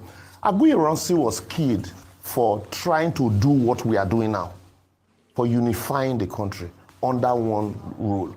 We say we operate a federal constitution, but we are unitary in every form. A feeding bottle system where everybody goes to Abuja every Monday, returns on Friday. To do what? Collect allocation, look for contracts, and then the only prayer is we pray that government gives you appointment. And so you create lazy states. You breed laziness at the state level where everybody sits down, whether you work or not. At the end of the month, you just go collect allocation. And so anybody can become governor. Anybody can become lawmaker. So there is no quality in our polity. So when I say divided we stand, this same administration, when they were in opposition, the idea was, I listened to Fashola. I was a fan of Fashola. He would talk about structural reforms, fiscal federalism, that we need to properly place the Nigeria. Let me give you an instance. What's my business, for example, with Abuja when it has to do with ports in Lagos, ports in Port Harcourt, airports? These are the jobs of local government in other climes. But here, I attended a seminar, and it was in a hotel here. Guess who were the participants, discussants? All of them, they came to create a collaboration between Nigerian ports, our also FAN, and Miami Port and Miami Airport. And when they were introducing, the team from our sides were senators, ministers, MPMD, FAN MD. And when they were introducing the team from the other side, it was Board of County Commissioners, Board of County Commissioners, representative of the mayors, no single person from the states, not to talk of federal. And so when we go out here to negotiate transactions, when we go out here to negotiate deals, we negotiate with local government, counties. But then we come here, we still patch, we operate Nigeria like a big local government, where the president will oversee everything from Meduguri to Erumuguguare, from Sokoto, bringing Kebbi to Lagos. And then we were happy. Oh, you're constructing a road, coastal road from Lagos to Calabar, another one from Sokoto to Badagry. These are not the jobs of local federal governments. So until we sit down and ask ourselves, how do we unbundle this entity, make the center less attractive? And that's what we're discussing constitutional amendment. What we're basically doing now is we're window dressing the problems. Oh, let's create state police, let's create more states, and the states that you already have are not viable. Right. And so you're going to create more. Let's just touch on the fundamental issues here. I mean, there's this call now is for a more organic constitution. I mean, this is not the first time that we are seeing a review of the 1999 constitution. I'd like to hear from your expert view as to what really is the fundamental issue regarding the 1999 constitution. Remember, if you recall, I believe it was last week or a few days ago, former President Olusegun Obasanjo had said that Nigeria's constitution is not the country's problem, but rather the people who operate it. I'd like your thoughts on that. Yeah, first and foremost, let's look at the entity called Nigeria. Before we talk about the laws, the constitution, Nigeria belongs to nobody. Nobody owns Nigeria. So we see ourselves more. If I ask you now, then if you get to, you are looking for a job, the first thing is, what states are you from? What local governments? And then, even if you meet somebody ordinarily in the course of interaction, well, where are you from? What local government? What tribe? So we are more inclined to our, natural and cultural entity than the idea of a Nigeria. It's only when we go out of this country that we see ourselves as Nigerians. So why don't we tailor our constitution to give it that outlook, that we make it more competitive? For example, I have street lights on Awolowo Road, and I would be looking for the state government to fix them when there's a local government here. It's a responsibility. And so when you shift the responsibilities away from the government that is closest to the people, and yet we say all governance is local, what you're doing, you're making those people irresponsible. And so you reduce them to salary-paying agencies, and then you come tomorrow and say, the problem is not the constitution, it is the people that operate the constitution. The constitution you have given to them have breed laziness in government, have breed ineffectiveness, so it will make it, very difficult to operate. Everybody comes, take what you can take. Nigeria is operated like an entity that's about to collapse. So go there, grab what you can grab before it collapses. And for us to reclaim or recreate Nigeria, you see, some people will tell you, don't go to Nigeria, they will say it, the unity of Nigeria is indivisible. No, it's not negotiable. No. Do you know why they say that? When you have a glutton in the family, he insists that you eat together because he knows that he will eat more. So some persons believe you have derivation, you have revenue sharing. So how do we share revenue? Well, let's use population.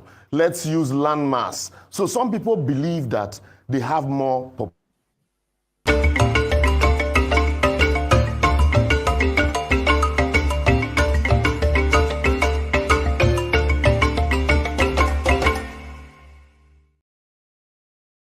Okay, you all have heard from the horse's mouth, and I like the way he treated the issue. Yes, let's welcome NDBC. NDBC, I welcome. You have heard Labros Oshobo, who Thank you so much. Has been speaking on the issue of a new constitution, and he has made it so clear. He says it's like putting a lipstick, not getting a new constitution is like putting a lipstick on a pig. Should we get a new constitution, or should we continue to put a lipstick over the pig that we already have? Well, Liberals has made a very pungent remark. The amendment the Senate and the House of Reps and National Assembly is trying to do, they know they're just only playing games. They've been doing it in the past. And at the end of the day, they won't achieve anything. They just go around talking to Nigerians and giving the people false hope. When they come, their own interests will override whatever the people have said. They will leave it. Okay, during these amendment discussions at the zonal levels, many people are using that keyword of electoral reform, restructuring the country to true federalism. Those are the basic things, but will they do it? They will not.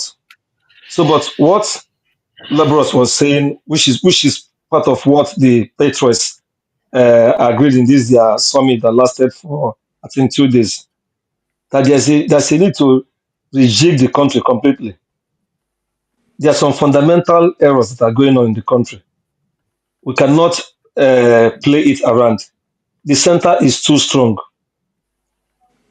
Well, we all live where we are. We know how things are run here or where we are. How can the federal government be in charge of everything that has to do with water supply, road construction, educational management, and others as well? It's not done anywhere. And the center is so strong that the president gives orders to governors. We can see how he by fiat, even before he made the request to the National Assembly, he removed the serving governor, which he had no power to do. And the Supreme Court, the idea they didn't even say anything. I think here, KJ, here, there's some kinds of actions the president will take. And action doesn't need to be taken to the court for the Supreme Court to react. The highest court may say something about it because they are one of the three branches of government, and that checks and balances must happen. So, but Nigeria is so screwed in a way that, in fact, we are still using the military style. It's still unitary government that we are practicing, not democracy. Laborers were talking about this feeding bottle style every month. 36 finance commissioners they will go to Abuja to go and get their allocation. Sometimes they don't even get their proper allocations because they will say, okay, we have deducted this. Some will say, why is my own? I was given a letter that this is what my state is going to get. But what I'm saying is less. He will not say, oh, you are owing us ecological fund refund. You are owing this, that's why you are removing this. So all those things are not proper. We should do a proper constitutional review of the entire system. And it must involve all, because Nigeria was first of all ethnic groups who were managing their system before this colonial, before the white people came. So they should equally be involved in deciding, are we going to live together? If the answer is yes, under what terms? And it should be agreed. Nobody should cheat the other based on larger ethnic groups or minority ethnic groups or larger population or lower population or landmass. No. If those things happen, if those things continue to happen as it is, it will be a source of turmoil, constant trouble. We should have a level playing field where we'll now decide this is how we want to live. And then if we still want to go to true federalism, we'll go to true federalism. At least we practiced it before in the First Republic to some extent. There are many samples to take from various countries, and there should be a very important thing is there should be a referendum there, not referendum to separate as different countries, but anything we want to agree on. The people must that referendum gives Nigerians, the other Nigerians, the chance to say yes or no, and it will be item by item. I heard what what's his name, Professor Zokume was saying on Arise. I think that was yesterday also. He was saying that at the end of the day, each item will be voted on yes, no, just like the way we do it. KJ, during the elections, there are some other matters that they will vote on. They will say, oh, we want to remove tax on alcohol, or we don't want to remove, or want school bus to stay only one term. Yes or no, you say you will take yes or no on your own. At the end of the day, they will collect all results. Those who are in judge, they will carry the day. Apart from the normal election of officials at state and federal level. So we have a lot to do, but I know the politicians we have right now, majority of them, it is their own interest they're trying to protect. I don't see this National Assembly doing anything that will remove them from office. But if there are people who want to ensure that the country moves forward. They should remove their personal interests and sacrifice for the country. Allow the system to work properly and work for the people. If you work for the people will vote you in back if you are eligible for re-election or to be voted for. But whereby they continue to screw things, and that fundamental thing concerning this electoral reform, let me go to the legal reform. I will stop there. How can you allow somebody who is equally a player or a participant to appoint the referee? It's not done. It's completely wrong. The president has no right to appoint INEC chairman. There should be another way of doing it, whereby neutral persons will be appointed. In fact, there should be a criteria for the INEC chairman, his commissioners, and state electoral commissioners. Then people will apply. They will screen them the way they employ, the way employment is done. Okay. That is the way it should be put in the constitution. All So the right. constitution needs to be completely overhauled. The new constitution is what we want, not this half-baked method of going to zones to ask for to do reforms, which they will not carry out or implement. Thank you so much. Thank you so much, DBC. And I'm going to you, Mr. Ike. Yes, the new constitution, like you have said, should carry all reforms, and even people from the early, from the comment section, is saying that it should also carry diaspora voting. And many times before now, people have recommended that Nigeria should go from having two houses of assembly to just having one with a minimal number of senators. Do you agree with that? And what would you say concerning this new proposal that people are bringing? And just like NDBC said, the people who are going to collect these things together are the same people who are going to either approve it. Is it possible for them to approve that they themselves, their number should be reduced? KJ, I just feel that the constitution of Nigeria should be thrown into the dustbin in the first place and allow people's constitution to be written. We don't have a constitution, right? Do we have a national assembly? The answer is no. They stamped how many people in the national assembly? How many of them in that national assembly sincerely and honestly won their elections? There are not. There are very few of them. And the same system that brought them to power, that's what they want them to change. How are they going to do it? So I think this constitution that is in Nigeria should be thrown into the dustbin. The people that are kicking against it, that are afraid of it, I don't know why they are afraid of it. They should be able to explain to Nigerians and myself why are you afraid of the writing a new constitution for Nigeria? You know, we need a people's constitution.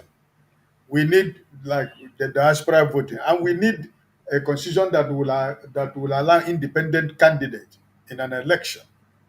We need a people-oriented constitution where everybody will have a say.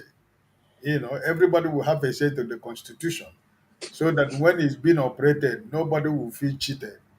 But I don't see the reason why some people in Nigeria are kicking against the writing a new constitution. They could keep amending a useless constitution that they continue to amend. That the amendment doesn't give us anything.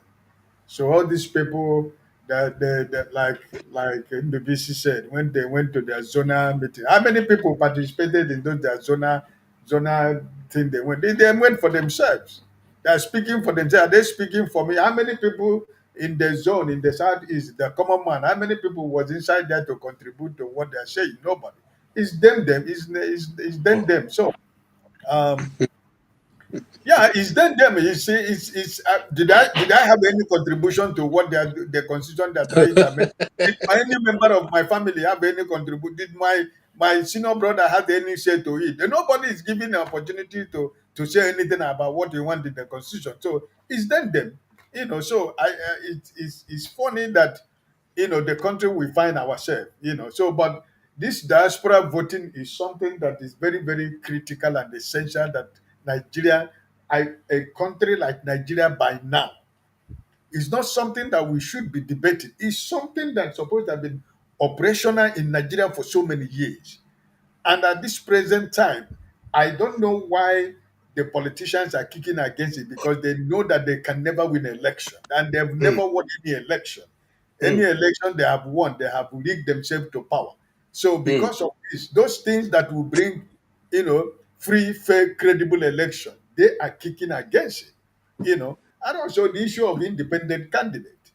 And the people who are clamoring for creation of state, is it the creation of state that is our problem? In fact, They, they're asking for sorry, almost 13 more states, almost say the state more that than we are 13, creating. 18 states to be created. See, the state that has been created, how many of them are viable? Just like Labros Oshamo was saying. They only wait from Monday to Friday. They go and collect money from Abuja. What are the viability of those states that have been created in Nigeria? Is the creation of state, I don't think, is our problem. Our problem is that the structure of that country is faulty and it need to be changed. Like in the BC said, the Independent National Electoral Commission, commissioners, and the head of INEC, the presidency should not have anything to do with that. The judicial council, the what is it called? This Nigerian Judicial Council, is it what they're called? KJ, is Mm-hmm. that? Mm-hmm. Yes, you're correct. The Nigerian Judicial Council, they are supposed to people at least appoint 5 or 6 people. Yeah, Then they will interview those 5 people. They will evaluate those 5 people, and they continue to remove them until we have about 2 people that will go into re-screening at the National Assembly, and we will make a vote, and it becomes a People's Independent National Electoral Commission. So shall all the commissioners in the state should be appointed. That we're expecting a new commissioner, a new INEC chairman by October, which the illegitimate president in your country is going to appoint. What do you think? Who do you think is going to appoint when it comes 2027? So listen, we are just deceiving ourselves. Nigerians are not even ready. Nigerians are not even ready for the change. So for how long am I going to hit my head on the wall talking about Nigerians that are not even ready for the change? As we are speaking right now, as we are talking now, there are so many of them now in beer parlor drinking pepper soup and beer, because they have the money for that particular time. Maybe they have somebody who sent their brother or friend who send them $50, $100. And when you're talking, I say, tell my friend, forget about politicians. Nothing concern me with politics. Immediately that money finishes, you remember that there is no electricity. You remember that there is no water. You remember that there is no money for transportation. You remember how much is going to pay for fuel. This is the problem. The people you are trying to save are not ready to save themselves. Sometimes we are talking. It's like you are getting tired. Sometimes you say now you cannot continue to send money to people back home. Sometimes your conscience will not allow you. If not, if my conscience would have allowed me, I would have stopped it, because it doesn't make any sense. Because they are not ready to free themselves. Then nobody is ready to fight for their freedom. All of them are just waiting for. All of them want to be like Obi Kubana. All of them want to be anybody, but they are not ready to follow the process. They are not ready to walk through the process. They are waiting for people from overseas to bring them money every week, because they have your telephone number. You know when you remove them from your phone, the story will go the whole of your village. That, do you know that the KJ has stopped calling me? KJ has stopped receiving. KJ has removed me from his telephone line because I'm asking him for money, as if he gave you money to keep for him. As if KJ wake up in the morning, he go to in front of his house and they will drop him money. Hey, dollar, drop dollar. They will drop dollar. KJ will call his family and pack the dollar. And they go inside the house and begin to distribute it. How it's going to share the money in Nigeria. Some of them don't want to do anything. Instead of the gift that God has given them, they are using it to prank themselves. They are using it to show their useless bodies on the internet and on the line. That's what they are doing. They're creating a useless content. That's the work they're doing. That's why they tell you, I'm not a politician. Politics doesn't concern me. And tomorrow, if a criminal becomes your governor or becomes your senator or becomes the member of House of Assembly, you are complaining. You are complaining that Nigeria is not working. So, my brother, listen, I believe sincerely that constitution needs to be thrown inside the dustbin, because it's not working and it can never work. And anybody that is afraid of that constitution, they should be able to explain to Nigerians, why are you afraid of the constitution? So for me, I agree with the total overhaul, a new people's constitution. Every tribe, every language in Nigeria should be part of the writing of the constitution, so that at the end of the day, when it is stamped, when it becomes law, it will be binding to each and every one of us. So for the idea of this constitution that they have now, it's not going to take us anywhere. All these people in the National Assembly, like Ndubisi said here, were they not in the National Assembly when your illegitimate president removed elected governor in River State, even though we know how he become governor of the state? What did they do? They used voice vote and say, yeah. Those who agree say yeah. They say yeah. Those who say no. And that is how a elected governor was removed. Who is the people? Do we have even a National Assembly? Which are they making any law? They don't make any law. Akpabio goes to the presidency. They make meeting. They agree on one thing. They give them money. Say how much they are going to share among themselves. They carry the money, go to the National Assembly. They share the money among themselves. And when the bill comes, immediately under 15 minutes, the bill is signed. And we don't have National Assembly. See, All the zonal meeting that they went to do about the review of the constitution, how many common man in the street was part of it? It was them. It was them among themselves. My family was not represented. Your family was not represented in the discussion. So who wrote the constitution? Who are the people that the constitution is guiding? They will make that law among themselves to suit them and their cronies and their families. And at the end All of the right. day, they will tell you they make an amendment of constitution. All I've right. said that constitution should be thrown into the dustbin. If they want to write a new constitution, it should involve every Nigerian. And any set of Nigeria that is against writing a new constitution should tell Nigerians why you don't want a new constitution in Nigeria. It is Okay. overdue. Diaspora voting, we should be voting. There should be an independent candidate in Nigeria. Nigeria is too big to say we cannot vote an election when there is an election in Nigeria. Do you know how many millions of Nigerians that are living outside Nigeria? And we don't have the right to say, we don't have the right to choose who is going to be our leader in Nigeria. It's a sacrilege. Okay. Thank you so much. And I like, I was busy looking for KJ, that. KJ, please, I'm going off my phone, but I'm at the back stage on my laptop, so please put me in. Okay. All right. Thank you. You are back in. Okay, we have forefather. We have the great men have come in. The great Timber and Calabar, Iroquois, and Coconut Tree. They've all come in.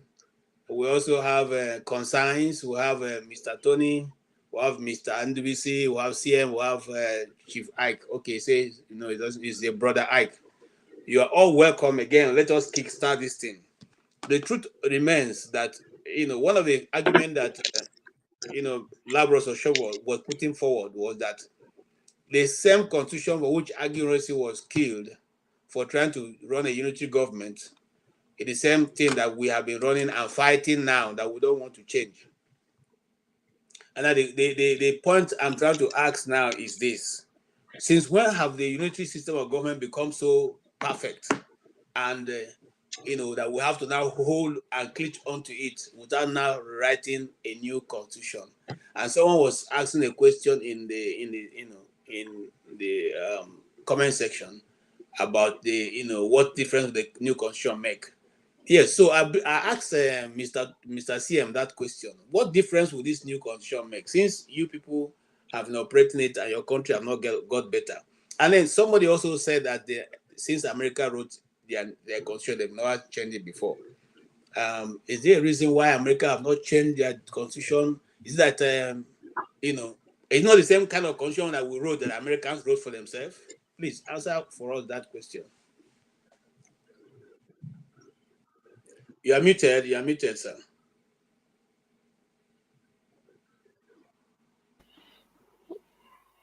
It's past midnight, I have to be sleeping. So my humble opinion is this. I always look at Nigeria as different people. That is where I look, because I have regard for everybody. Now, when our circumstances of coming together was not by choice. Just like when Masca was here, Masca talked about partitioning of Africa, the Berlin Conference, when Oyibo sat and divided us like cake against our wish. without consulting us. I think that same thing played out when we came together, Nigeria as a country. Now, to make the best use of it, why should Nigerians be afraid of sitting down to talk to each other? What when we say constitution, it's just like a grammar. How do we live together? That is just the meaning. How do we live together? What are those things we put as priority? How do we live together structurally, functionally? That is just what it is. And we've not been able to do it because this constitution, according to legal experts, is not touched on us. People are complaining.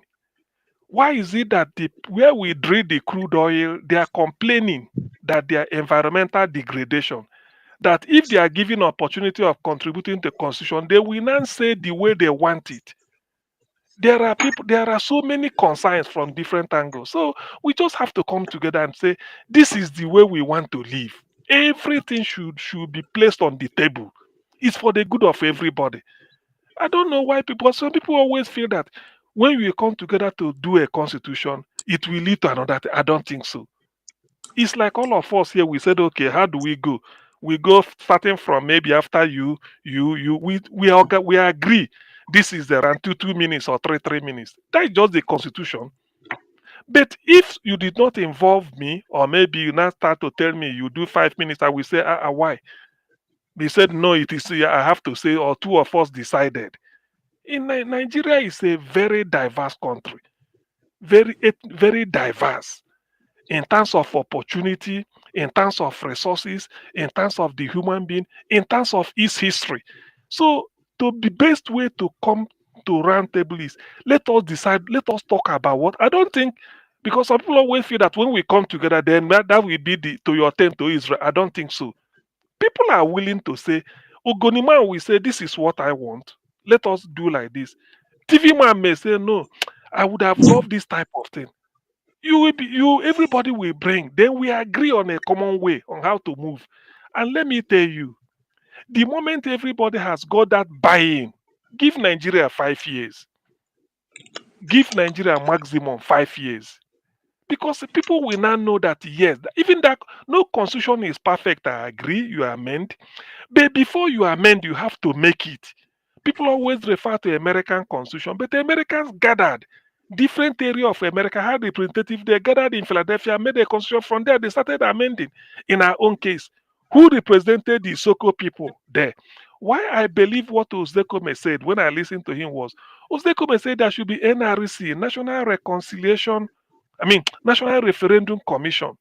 He said every ethnic group should bring a representative. Ozdekome said so, unless maybe I didn't hear him well.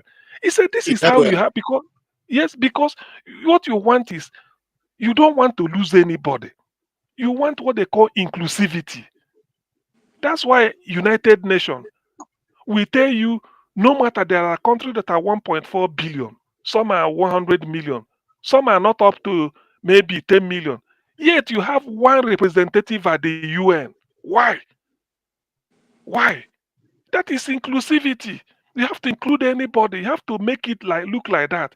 It doesn't matter that India will be there, 1.4 billion people, the most populous country in the world, with one representative. And you see a country like Seychelles that may not be up to 5 million, one representative. When the Indian representative speaks, the Seychelles will be given opportunity to speak, not to talk of Nigeria. So this is Nigeria. Nigeria should see themselves as United Nations. That's what we are. We must come together and write a constitution whereby everybody will have a buy-in. Failing it, people will feel that you didn't consult me. It's as simple as that. And given the fact that from our experience, we are not moving anywhere. This is impeding development in Nigeria. The earlier we do it, better. It impedes development because everybody has now got a buy-in. According to Pat Otomi, everybody will now be outside, inside, piecing out, than for some people to be outside, piecing in, which will damage the whole thing. I think I will leave it here. I'll have to go and sleep. It's past midnight for me. Thank you. Yes, sleep well, and thank you so much for your contribution. I appreciate it. I will come to you. Good night, CM. I'll come to you, Tony. Mr. Labros Oshobo said that, Oshoma said, it's better for us to unite to divide. He said that unity, Libros, yes, Libros, Libros Libros, Oshoma. yes, there's unity in division. So let us gather together and divide. In that sense, he's saying that let us gather together and divide the country along the lines that we have all been dreaming of or that we used to have before. And based on that, we can now be able to unite to prosper. In other words, every region will bring what they have to the center. And the center is now strengthened because the regions are in competition with themselves or with their own to develop their own region. How do you see that? And that's the reason why he says there are many things that are hidden in the constitution right now that we are not privy to how they got there and why they are there. So writing a new constitution will be what will bring that out. And then if it's not what all of us collectively we want, we will now jettison it and go ahead to do what is right. What do you say? Good evening, KJ, and greetings to everybody on the platform and those listening. I'm glad to be here. You see, the issue of the Constitution, has been a problem for us for years now. Um, Sometimes when you listen to people speak about the Constitution, you think that our problem as a nation is the Constitution.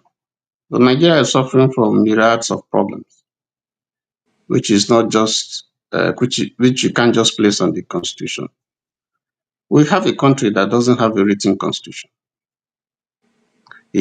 So the Constitution is just a ground norm, as CM said, to guide the way we live together as a country. But I know that there is no perfect constitution. There can't be. Just imagine, these elites who come here, who come and they be talking. I listen to His Excellency Fashola. I listen to Zekumi, Professor Zekumi. I listen to Libros that you and some other people. And if you hear what they are all saying, everybody has something that is entirely different. So imagine bringing all these people together, these elites who are making noise now, who are talking, bringing them together. You can imagine how that place is going to be. How is it possible to bring all the ethnic groups in Nigeria in a representative capacity to say what they want and what they don't want? So my view, first of all, is that no matter how bad a constitution is, there are still some good things in the constitution. Even those things that are good, how well have we implemented them? How well? It's like you have one arm that is ailing, and because that arm is ailing, you say destroy the entire body.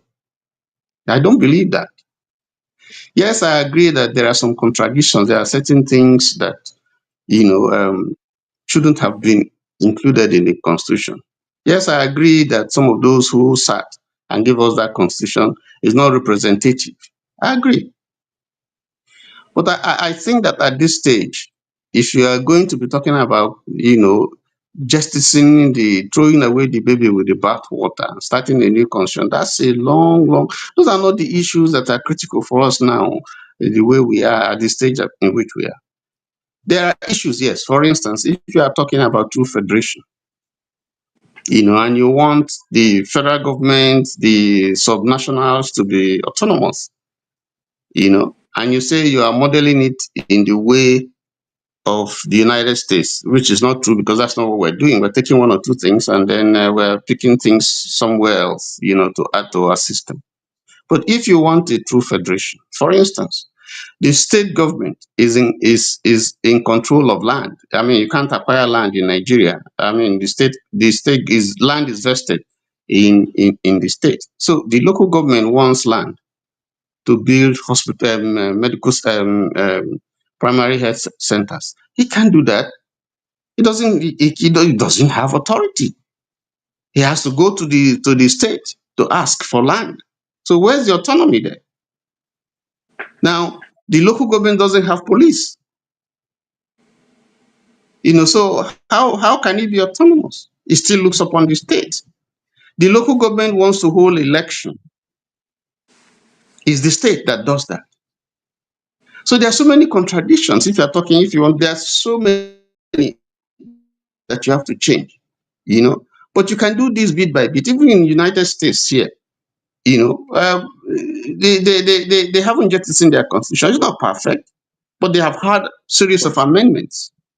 So I think, in my opinion, is what we should look at, those amendments that are critical now that we can do without wasting money, and that almost all of us can agree to say, listen, if we say we want true federation, there are things we know that we have to pull down, take out. If there are things that are in the exclusive list, the things that the local government can do, the things that the state can do. So we got to look at those things that are going to impact positively, the people. But to say you want to jettison the entire constitution, who are those? Is it angels from heaven that will come for the discussion?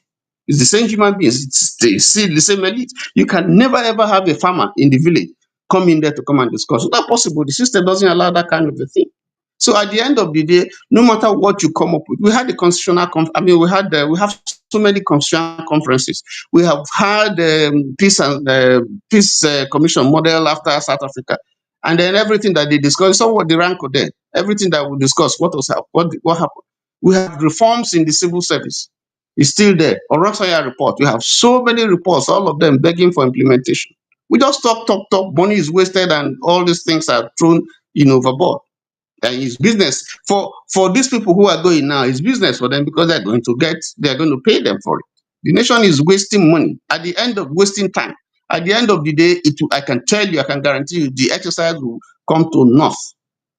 Because if I say, for instance, that I am from the south, and my resources, my area is degraded.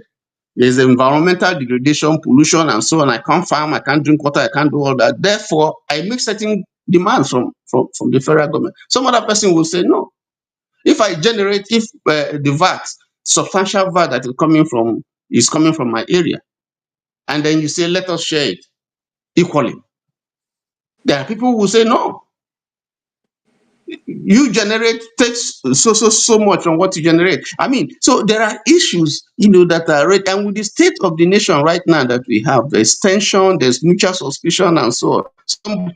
Some people say, okay, because we have landmass, we also would have derivation based on that.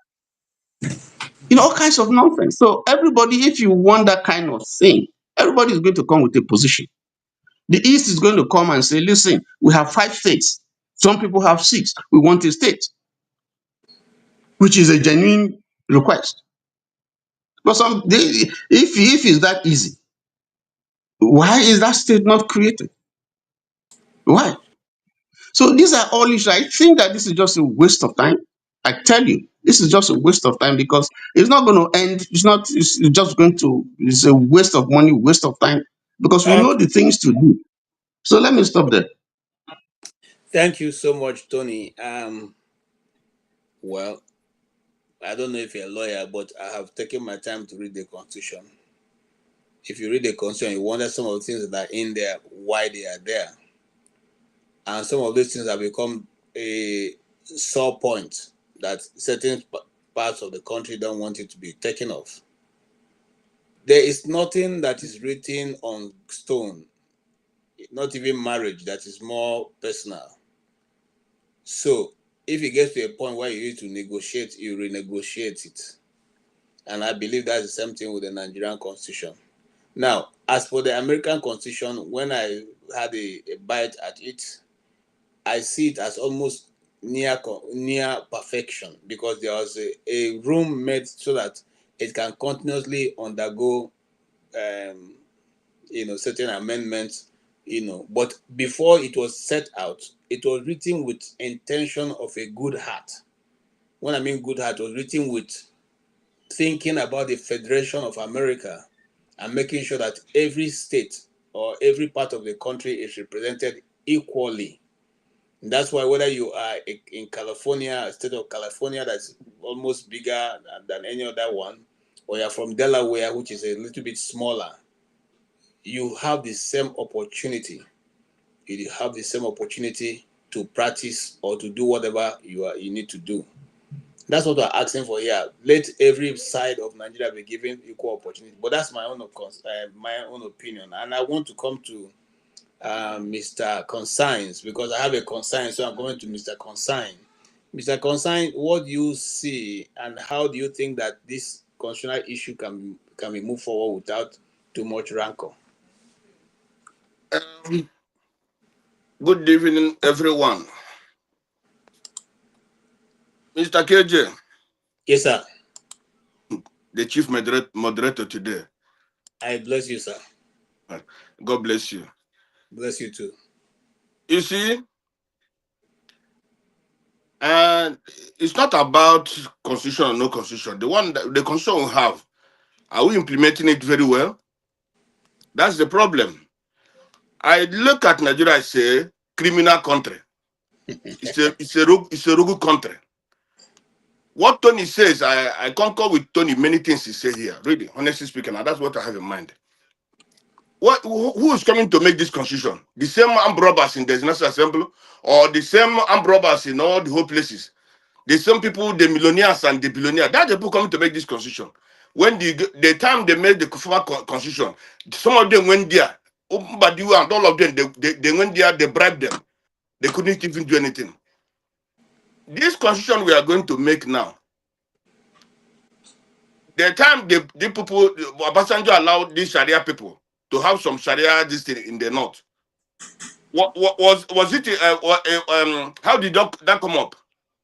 Nigeria is a rogue place for me. Even that's why sometimes I don't normally come when people are talking about this Nigeria again or constitution, or let's say make this politics of 2027.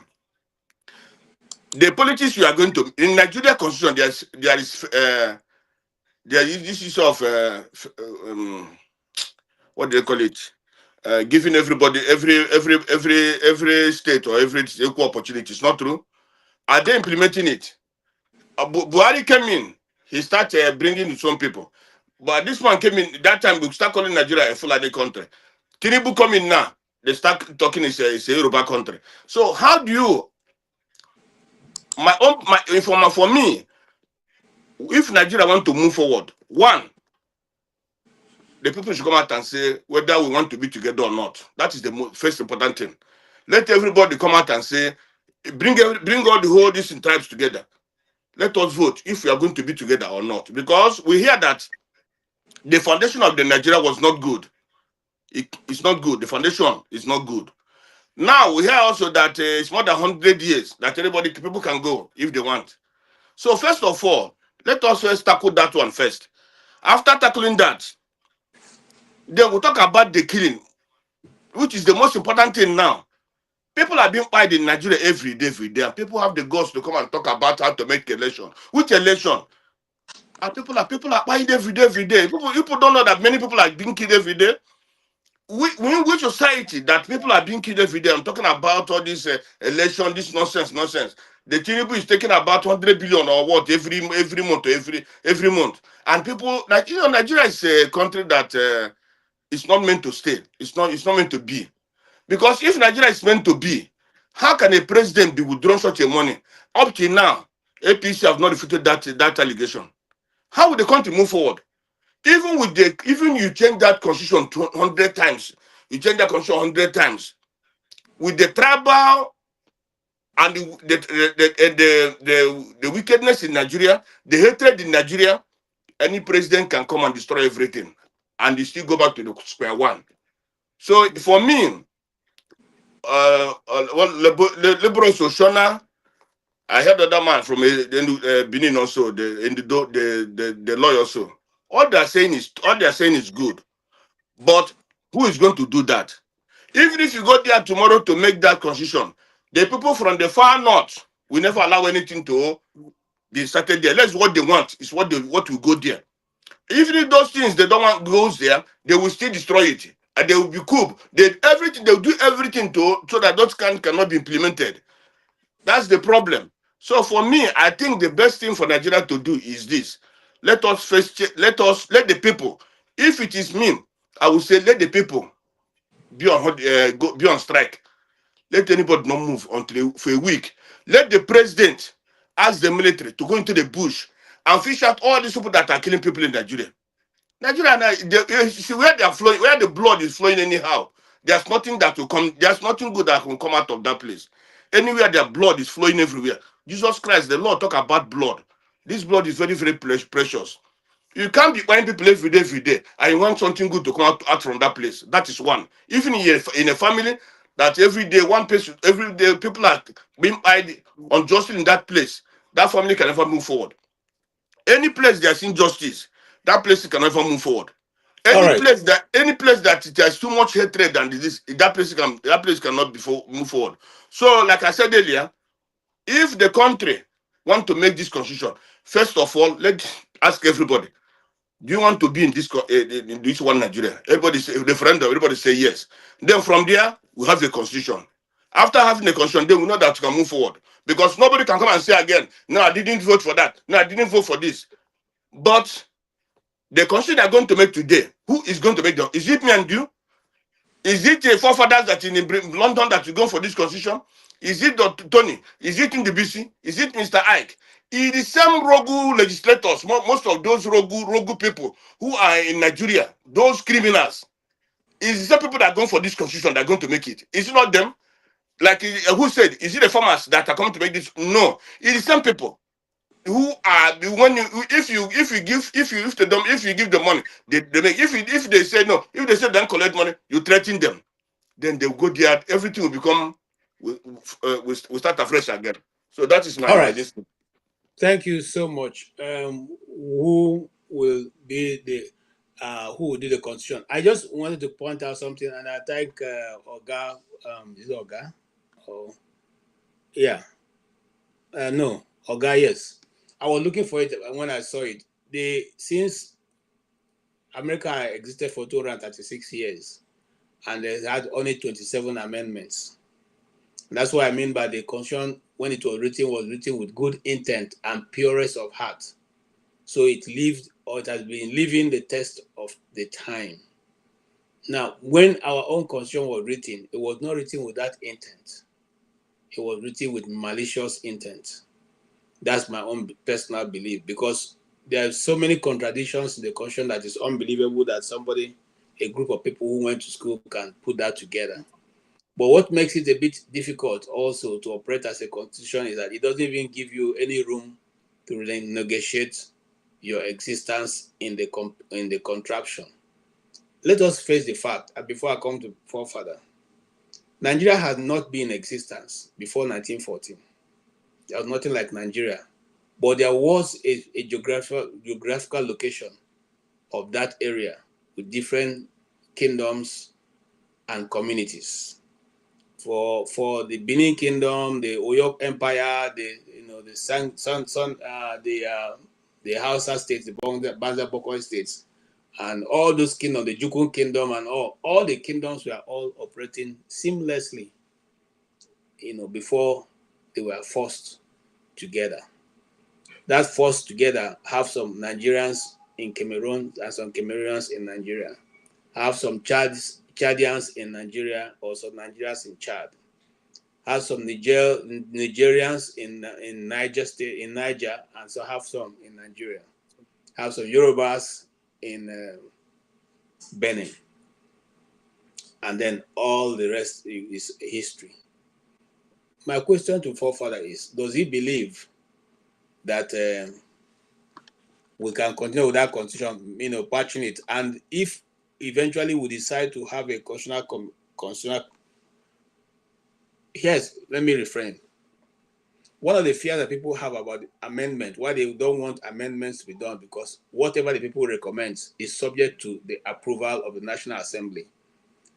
Do you believe that the National Assembly represents the sovereignty of the people? Or does the people still retain their sovereignty even though they have elected representatives? So, thank you for having me, KJ, and hosting the show. Greetings to the panelists, the chat, and to the viewers. Um, the question about whether the assembly is represents the people in terms of the sovereignty of the people, you can argue that they are the people. They are not aliens. They are still people. There are Igbos, there are Hausas, there are Fulanis, there are all kinds of people from Nigeria that make up the constitution. We like it or not, they are the ones representing us. If you could do better than them, then find a way to be the one that is there. And so, from that point of view, they are the ones representing our sovereignty as much as they can. That's what we've got. So the question is, does the sovereignty of Nigeria move to lie with National Assembly, or does the Nigerian people still retain the sovereignty? In other words, you have been elected. Do we now lose our identity because you are elected and so you represent us? Or we still retain our identity because that's the reason why we have the right to call you if we want to, or to Oh no, override what you are saying? in a democracy, the people are sovereign. The people are the ones that they are just representatives of the people, even if they don't like to carry it out to the extreme level of actually carrying out what the people are doing. And I think in the context of America and the UK, they pervade what that means far more. Like the UK now, when you elect an MP, they feel like they have a right to interpret the will of the people, not necessarily the opinion of the people. So there's a difference there. And you see that in America too. They feel like they have the power to interpret the will of the people, not necessarily what the people actually want. So that is the nature of the kind of democracy we are in. So, and that is what people are wrestling with. When you elect an assembly member, they go and start doing stuff you didn't assign them power to. And that is the hole that we have in our democracy, that people don't necessarily understand democracy fully. That it's not necessarily your will. The type we have now, it's not necessarily your will that they carry out. There are countries in the world that their representatives actually have to carry out the will of the people. If they don't, the people will intervene and call them, carry out the referendum and chuck them out. Like in the case of Switzerland, they have what they call direct democracy. The people have far more power to intervene when the elected representatives decide to start shooting off their mouth in a different direction from what the people actually send them there to go and do. So maybe that is where we should be going towards. If we are looking, because most of the complaints I hear from many Nigerians, they feel like the center is too strong, it doesn't give them a voice and all the other stuff. And some of them want it to go to regions and states. And no, I say give it to the people. Like you are just saying now. Let the power go straight to the people. The people should have a right to recall people, even remove senators. And the process should not be difficult for them to do. You have to give the power straight back to the people. And if you want, if you are, I'm kind of proposing an amendment to the constitution. I will make the regions in Nigeria become a part of the central body in terms of the governance of the nation, like a presidential council system. Because Nigeria is a multifaceted country, like you described. There are so many different groups that have interest. So if they have voice in the center at all times, then they feel that they are being represented no matter what those people are doing. They do feel that they are, and the outcomes will be better because now you are taking almost everybody into account at all times. Not when somebody gets there, they say, oh, I will do for my people. This one gets there, I will do for my people. Everybody's doing for their own people. It's not often the best, and it's not that good for Nigeria because Nigeria is a country of multiple nations, and you want everybody to have a say all at the same time at all times. But that is on one side. The question regarding the constitution, whether we should be going ahead to write a constitution. I've always said that people that do this ask for constitution, especially when I'm talking about things that we needed to get done, like electricity, security, law and order. They keep going on about constitution. I understand the need to change the constitution because you feel disconnected from the center. But constitution is not a magic bullet. Culture, your beliefs, the way you behave matters more than what the constitution can do for you. This is why Africa, on average, most nations in Africa have changed their constitution 2 to 3 times. And do you see much of a difference between the black countries? No, because constitution is not a panacea for development. It just helps you lay the foundation, and then it's up to the people to decide that, you know what, now we are going to actually try to focus on actually building instead of arguing around, not doing anything. And I always find it frustrating when I'm talking about national security. Some people say, "Oh, why would you do national security? You don't have this constitution and all." You do have some constitution. The people that wrote our constitution, they are not aliens from space. They are your representatives. That's how states are formed. All the states that are formed in the world, human beings went there and wrote the constitution. It's not because those people are from the working classes or the serfs. Or no, it's the elites. As a matter of fact, most constitutions in the world are written by the elites of most nations. They barely even consult the middle class. Even it's mostly the elites that write them, including the American Constitution. By the way, most of the American Constitution is written by people that actually fought the war and went on to write their constitution. So, but that said, I'm not against the idea of writing constitution, but we have to remember that constitution is not your soul. It's not a magic bullet that is going to solve anything. The moment you come out of that constitution and everybody signs onto it, you will see people that don't agree with it at all. You create another set of people that don't agree with the new constitution immediately, because it's a kind of document that there's no win. Where there's no outcome where everybody wins. If you create the constitution now where the people have their voices heard, the elites will not like it, because you have disempowered them. You have, as a matter of fact, you remove power from all the powerhouses, the kings and the chiefs. All of them, they don't have that much power. It's the people that determines outcomes now. So the moment you write any constitution, you're going to have sections of that constitution, of that society, that don't like it. So it's not a magic bullet to the solution. The solution is you have to start having people that understand what it takes to actually build societies. Because when that woman is going to the hospital to give birth, she's not going to have time to wait for constitution to be ready. Somebody has to get that hospital ready. Our presidents are dying overseas. Our country is not secure. You are talking about constitution. Your culture, that your culture matters more than constitution, than anything. Human nature matters more than any constitution you write. Because if you write the best constitution in the world and people don't want to follow it, it's a paper. It's useless.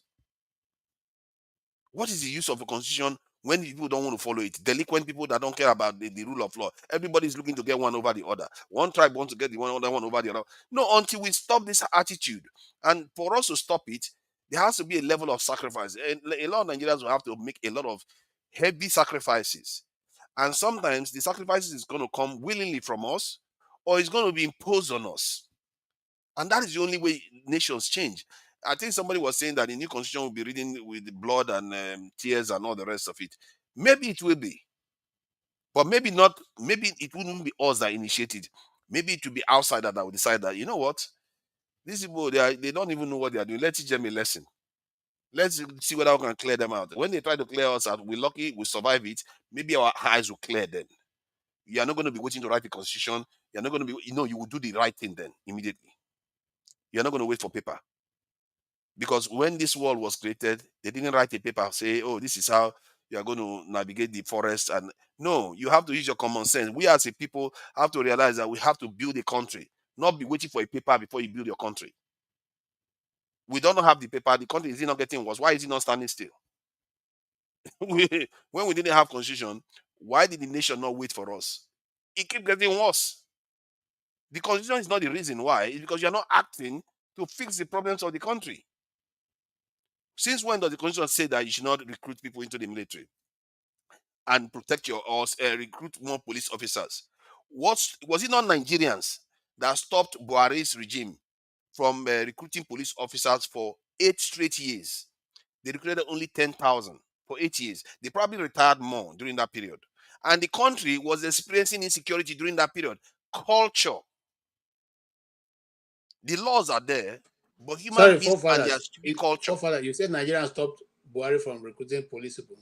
How? No, they stopped the Buhari regime during his time, not Buhari himself. I mean, during his time of government, Nigerians, the police commission and the police, Inspector General of Police, they are busy arguing who is to recruit. But there was a commander in chief. So who should have corrected them when that was going on? That is what I mean. Culture. A culture where the commander see the people that these people are crazy. If I intervene now, they will say I'm overbearing. This one will say everybody is acting irresponsibly. A lot of people are acting irresponsibly in this country. They know the right thing to do, but they are not doing it. How can police officers be arguing for 8 straight years about recruiting people? And you recruit only 10,000 in a country that was experiencing a lot of insecurity. Irresponsibility. No constitution will fix that one. That's irresponsibility. They know the right thing to do. Why didn't they say, okay, let's argue on one side, but let's just keep recruiting? Nigerians, we are causing problems for ourselves. And some of all these people that are doing these things, sometimes if I was the leader, what I would do to those people. Okay. Because you have killed people by not actually protecting people. No, All right. they are wicked people. They are Thank supposed you to so much. recruit police officers to protect people, and people are dying. You are busy arguing Thank amongst you. yourself for 8 years. Thank you. Thank you so much, forefathers. Thank you. I appreciate that. And I also appreciate your contribution. I just want to put this to us. If you go to look at what a constitution is a body of fundamental principles or established. Sorry, my volume is it? Can you hear me? Yeah, loud and Can you clear. Okay. Established precedents according to which a state or an organization is acknowledged to be governed. In other words, these are simple. These are simple. I don't know where that problem is coming from with the audio. Okay, Tony. KJ. Tony, hold on. It's your audio that's disturbing us. Okay. Okay, now it is the principle for which a people agrees to be governed, and that principle must be accepted by all. It cannot be something that is made up as we are going. It's not something we throw in as we are going. It's something that everybody will accept. And one of the challenges that we have had in the past is that those principles are not held to, and it is lopsided. I can say that without fear of any, being misquoted. It's lopsided. And so we are talking of a position where everybody now, it can be written properly. The National Assembly is made up of 300 and how many? 390 senators. I can't remember the exact numbers now. But everybody put together is 400 and something people where we're paying every month for doing nothing. Who have to give them, all of them have support staff, they have support vehicles, they have housing, they have allowances, they have holidays. They are actually doing nothing. I think it is a waste of time. Now, what part of the recommendation would be to reduce them to one Senate building. Who is going to approve that if the same National Assembly will be the ones who submit these proposals to? Will they accept to now cut themselves down? It's not going to happen. So we must have to find a way Yeah, but to sorry, bring this KJ, to you pass. are creating a wrong premise. Constitutions are not necessarily accepted by everybody in all nations. It's clear. Even in America, it wasn't accepted by everybody in that nation. Some people didn't like the way it was written, but they just still had to go ahead because the parties and the people in every area, they just chose that this is what we have settled on. That's what we are going to go ahead with. No, I So don't I'm think just so I that's should how say that when you say Africa. everybody has to accept it. Yes, sir. KJ, can I say something? Yes, sir. You see, I like what forefathers have said, and I like what you just said. Let's just take some very simple example of we hear of policemen who have served after 35 or 36 years, and by right, by the constitution, they're supposed to be paid their pension. They come out, they are not paid their pension. Is it the constitution that is causing that? Akpoti, Natasha, at some point was prevented from going back home to her place. The governor, who is sworn on oath to respect the constitution, is preventing another citizen from going to her home, which is her constitutional right. We have seen incidences like that too with Obi and so on and so forth. Is it the constitution that is causing that problem? Okay, you want me to answer that question? No, no, no. I'm just this is a hyper. This is just a Okay. Yes. So, Mr. So Tony. when we are talking about reviewing I have no problem with that. But I'm saying that even the ones that we have agreed and were sworn on oath to perform, which is a constitutional right of the individual to basic water, is a right enshrined in the constitution and even universally. Security is a right by sworn on oath that you have to provide for your people. Is it the constitution that is causing all those problems? So here's what I would say, Tony. A country begins to chip away gradually when we start disobeying even the simple laws that govern us. If you were in the military, you will find out that order is order. You obey the order first before you come back to complain. Now, having said that, in the Nigerian space, the constitution started chipping away, or we started chipping away from the constitution the moment we didn't do it with sincerity of purpose. And the people who wrote it are the people who are operating it, so they understand where they've written it without sincerity of purpose, and therefore they will implement it in that line. Mind you, what Oshobo said in this case is that these same people, this same law we are defending now, we are fighting so hard to defend, was the same thing we killed Agurensi for, because he was going to introduce unitary system of government. But now the people who killed him are fighting that he should be kept. Okay? Now we are keeping a constitution that has grabbed everything. The place where you live, I don't think the federal government that comes to make road for the people. The state of Maryland construct their road. In fact, not even the state of Maryland, it is a local government. I live in a county. It's a county that makes the road with themselves, and that's why they know what the people need. They know and they are doing that. And the moment they're not doing that, the next election they all lose. It's not a question. There's no negotiation to it. You don't negotiate it. You are voted out. So we are saying that the moment we are able to give back the people the power, and everybody knows that these people have the power now, and they can look. Let's look at it. For instance, it's only when the government wants something to be done that is done. I give you two examples. We couldn't get to that story today. Natasha Akpoti, since how long did she take government did she take the Senate to court? The Senate that she took to court till today, her case has not been even scheduled. Not talk about even hearing. It has not been scheduled. But the Senate has taken her to court in two different courts, and they have all been scheduled and heard. The third one now is on the way. Okay? Still, the one she sued has not been scheduled. This is a situation we are facing. And so we are saying that it only works. The constitution only work when the operators of it want it to work. And after that, it does not work for any other person. Now, it could be because it's lopsided to the federal government. We are saying now, let the government go to the people and let the people be able to judge for themselves whether they're getting good governance or not. If they're not getting it, they can take off the people. But let me not go too far. Let me jump all of you and come to Mr. Obi, because we're running out of time. Okay, no, Tony, conclude before we move on to Obi. Well, I agree with forefathers that the people have to own the system. Because I mean, my representative here calls a meeting from time to time. We'll go and sit down and we challenge him. You didn't do this right. Who told you to do this? Why should this be happening? We put you there. Why are you not speaking? And so on and so forth. We talk to Mr. him. Mr. Kedge, He- Mr. Kedge, I want to say something, please.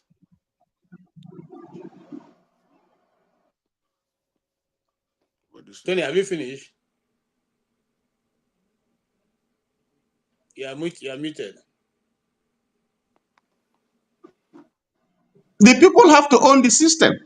We have to Yeah. put a system, a true representative system, not what we have now. This is a pseudo. You can look at a legislator telling somebody that I will beat you, I will lock you up, I'll kill you, nothing will happen. You can't do that here now. And you every small thing you want to compare with America and the UK and so on and so forth. Can a legislator in the UK or in America, yes, tell a fellow Nigeria, a fellow this thing that I will kill you and the IG cannot do anything. I will do this. So is it the problem of the constitution? No, that's what we are saying. It is because, see, okay, let's go ahead. The rest will answer the question. Yes, go ahead, Mr. Consign. Obi, we're coming to you, please. You see, Nigeria, like what Tony is saying also, for me, it's good to have a new constitution, which everybody will come together and say, this is what we want to do. But like the one we have, what is wrong in implementing it very well? That even if we have, you see, the problem with Nigeria, Nigeria, the problem of Nigeria is so very, very, very complex. One, this tribalism is what makes the people like they are docile. They can't react. Even if you have a new constitution written in heaven, bring it to Nigeria today, one person will do what he want to do because nobody's going to react. So no matter any constitution you bring in Nigeria, it cannot work because it's a criminal country where impunity reigns supreme. The thing that rules supreme in Nigeria is impunity. While the one people believe that the owners of Nigeria. So whether you change the constitution, you don't change the constitution, it will never work because there's too much. The tribalism in Nigeria makes people to be divided, and when they're divided, there be those nobody can react in anything. That's the problem in Nigeria. Okay, thank you, sir. NWC, will you allow us to jump to you, or you have something to say quickly? You are muted.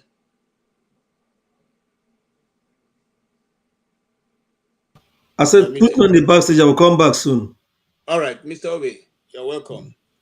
I'm sure you have followed our discussion so far. Unfortunately, we have just 15 more minutes left. So maybe we'll give you 3 minutes to make a good submission. Here comes DMX. Troublemaker. Go ahead, sir. Okay, I think I just heard what my brother said, Tony. That was why I just came in and be listening on the background. I think the system is intentionally, everything that happens in Nigeria is intentional. Anyway, very, very intentional. Nobody will tell you that they don't know that there's a need for electoral reform or there's a need for a constitutional review. They all know that these things are all not the proper thing because most of them schooled outside the country. They all have an idea of how the outside world works. So whatever happening there is very intentional because of selfish interest and because of our people have not taken them by the bull. I mean, hang them up there. That's why they think that they can do anything and go away with it. That's exactly what it is. And that is what is happening. They can talk anyhow, insult you, and citizens will go to sleep. Just like what Rotimi have been saying, that is actually the Nigerian narrative as of today. The reason why the policeman was crying the other time that said that this pension is actually not being paid or is paid and doesn't make any sense. You know that they are quick to tell you that Nigeria is growing. Somebody who takes 2 million as pension 10 years, 15 years ago, you know how big that person is. So today, what is a 2 million to a retiree? They don't check it at that level. When dollar was 1 to 100 naira, you were paying somebody 2 million as a retirement benefit. Now it's 1 to 1,500. You are still paying the person 2 million or 3 million. You could imagine the economic effect of that payment you're making to the person. The person is 30 years useless because of the present day reality. That is the problem. So I had a senior brother who works as an assistant director in a federal institution, and he can't even change his car. He can't finish it. He can't even build and finish a house because as assistant director of those days, it used to be a big man. I used to be, you have orderlies, you have police, you have everything attached to him. Today, my brother, he can't even take a flight to you have to take a bus or whatever to attend meetings in Abuja or anywhere. It's so shameful. That is the problem of the country. The country has gone down the drain by that amount of a devaluation. But the people who are government workers who are being paid for the system are not being, they're not factoring in the reality of the day into their circumstance. 30 years is a waste in police, it's a waste in the military. Because what they pay them can't even roof a house. That is a problem. So it's a systemic issue that we need to deal with at this point in time. Let's not keep deceiving ourselves about talking here and there. The people who hold this country down actually is intentional what they're doing because they don't want it to, they don't want the real process to work. That is the reason why Obi, they don't want Obi to come in there. Because if Obi go there, all of them will run out of the country. They will run out. Most of them, they will run out. If you actually want to open Nigeria the way it is, most of them will run out of the country because they can't survive it. So we're going to go around this circle over and over again. We're not going to make anything out of it. I was in Benin about 2 weeks ago. I just looked at it. I just completed a small house where I'm living. You know, I put the solar energy in the house. I never experienced an outage of power because I don't even want NEPA in the house anyways. And I look at it, I say, well, look at it. It cost me about 10 million to put in light in this house. How many Nigeria can afford 10 million to put in a 10 kVA in their house to light up their house? How many? Because I need to buy my power, I need to buy my water, and to buy my security, I need to buy everything. Exactly what we are doing today. So if I was a banker in Nigeria, which I was before I left, I am messed up, man. A banker taking 2 million naira home is a poor, wretched guy. I'm telling you. So the country is bad. When I mean it's bad, it's bad. When this guy, Kolata, the guy that normally cover his mouth, was coming and tell you that he was in Lagos, in Nigeria is so bam, Nigeria is so good. I didn't have opportunity to go in. I wanted to come in to lash him, to just keep quiet there, to shut his mouth. Because he brought in few dollars to spend, he's talking about Nigeria is good. But because he could take his children to Mr. Biggs to go and eat. My brother, if you go there, you will cry. You will cry. I'm talking of, I live with them. I live in society. I live in the reality. I didn't stay in the hotel. So it's that bad. Systemic rot is so intentional to the level that they don't want it to work because if you work, they're all going to be messed up. They're not going to let it work. So Nigerians we must be going back home. Otherwise, that place is going to be dead and deleted in a very little while. All right. Thank you so much, Obe. And I totally appreciate One that. minute. Thank you. Yes, DMX. Uh, Yeah. Okay. Hello, everybody. Happy weekend. And Again to I you. don't know. You have 3 minutes. You do your intake and do your roundup because we are running out of time. Jesus Christ, why now? Except for that, I want to start another stream. Anyways, I don't know. I think Yeah, yeah. I put up one short one. Of constitution versus culture. I think I wanted to talk about that. okay. Okay, so Anyways, then you don't have to be in a hurry. You can always continue what you want to say on the other side. anyways, I've said this before. Now, so we had this argument before.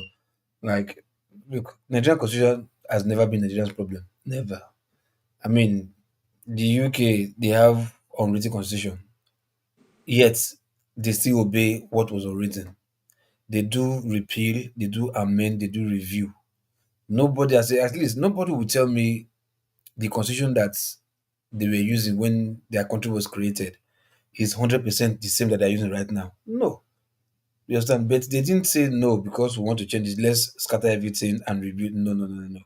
Even if one person was the one who brought the constitution, everybody can go into that same one written constitution written by one person, change it and say, no, we don't want this, we want. Before you know, you remove some that you don't want, you put in some that you don't want, you break down some and you expatiate on some and you skew some. You understand? That's where it's like that's why they say the government is for the people. You understand? So if few persons, made this constitution, no problem. Now they have a government that's for the people. So everybody can also make input. But the funny thing is that we don't hold our leaders or our representatives responsible to make sure that that constitution that put them in office, that they should look into it, that this social and this constitution or this clause do not go well with the people. So change it. But the truth is, they go there on your mandate, we shall stand, and they forget the reason why they are there. And the people on their own side, those are so dumb, not knowing the power that they have, to say, look, we're the ones who put you there. Okay, okay, no problem. If you cannot do what we want you to do for us, next election we will not vote for you. Simple. At least if you cannot force them out or you cannot record them because of the system, you just tell them, okay, no problem. This is just your only tenure. The next after your tenure, you are done, you're not coming back. But the people are not even wise or even bold enough to even tell them that. Because everybody benefits from the system the way it is. So nobody will want to wake up to like, okay, let's extinguish the constitution, this that. Nobody want to do that. And ideally, it's not even practical. It's not possible. You understand? Everybody is too smart enough to know that yes, we can, amend this constitution, we can remove, we can expunge, we can even impute some. But nobody's doing that. I guess we're just being distracted. Nigeria, the only thing that I don't like, yeah, once one person says something that looks catchy, sort of, everybody will just go with it. Like, so I know it was somebody who started this. No, Nigeria is a contraption, this and that. Let's destroy the constitution. Like, and people who don't, I don't know. Let me not use the word like they don't use it. They just like, oh, it makes sense, it makes sense, it makes sense, and they just go with that kind of flow, forgetting the fact that constitutions are meant to be amended. Yes, the word amendment of constitution. They just forget that word. Just destroy, so and rebuild. Rebuild what? I mean, what's okay? If I ask you, Nakeji, now, give me five, at least, just as big as you give me five that you think is affecting Nigeria, that's making Nigeria not to move forward. Five constitutional whatever clauses they have there, sections that's making Nigeria not to move forward. I guess you cannot even tell me five. It's not true. I can tell you more than five. No, you I can't. mean, No, I can trust me, tell you. you can't see five sensible I ones can that is tell dragging. you. Hold on. Listen to me. Five reasonable constitution that is stopping a nation from progressing. That puts Nigeria where it is today now. Give me five. You can't tell me there's none. I can give you more than five. Sorry, we'll leave that. If you will be here in the next I will be here. show, you'll Well, be here. just like somebody Then Ellie you'll give me suggested, that five. I'm going to eat a No, man. When you I give me finish that five I come that back. makes Nigeria not to go where, not to become what it's supposed to be. No, because you have laws. Nigerians probably, like I said, yeah, nobody's punished for anything, which I still today blame the judiciary as the number one problem of Nigeria, because they are okay. Just imagine now, Natasha Akpoti and what's it called, Uduaghan's, what it called, Akpabio's case in court. Now, you can imagine a judge gave a verdict. What stops you from saying no, Akpabio, your whatever was illegal, this and that? Natasha Akpoti on so and so date, so and so time, go back and resume. What stops them from giving that kind of judgment? Instead, they give you one stupid words that it puts two party in contention, like this one say no, you can interpret it this way, I can interpret it that way. Why is it always like that? Why can't you as a judge say no, this is what it is, let me help you break it down so that there'll be no argument, there'll be no appeal. Has been happening in even the case of Labour Party. They gave judgment. Obi's fashion is saying one thing, Abudi fashion is saying other in the same judgment. So what stops these useless judiciary people to like give exactly breakdown of the constitution of the judgment so that everybody will just relax, so that they know what they are doing, and that has So, nothing to do with that has nothing to do with the Nigerian constitution. all So right. let's like give me five. Even you give me flimsy excuse, there's no That five that that's goes part of down. the permutation. It's part of the permutation. It's part of it. Thank you, guys. Thank you, guys. You see, what you just asked is a big question that we'll answer as we go to forefathers stream. But I want to let you know something, and it's one of the topics I want to discuss. When the court, the same Binta Nyako, issued many orders to DSS to remove Nnamdi Kanu from their custody to the correctional centers, they refused. They flouted her order more than 3 times. She never found the voice to hold them for contempt of court and charge them 5 million.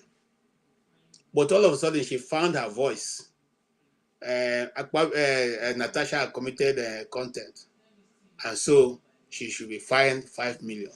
You You see, this is the thing we're talking about. But if governance is broken down to the levels that it's supposed to be, and the police is not solely in the hand of one entity, and the police is not under the presidency, just like you have in other developed nations, where it's not the president that commands the police on what to do, and the police IG becomes an elective position, and the state commissioners of police become an elective position, you know that you have only one time. You only do good and you come back. You don't do good, the people will vote you out, as is done in other places.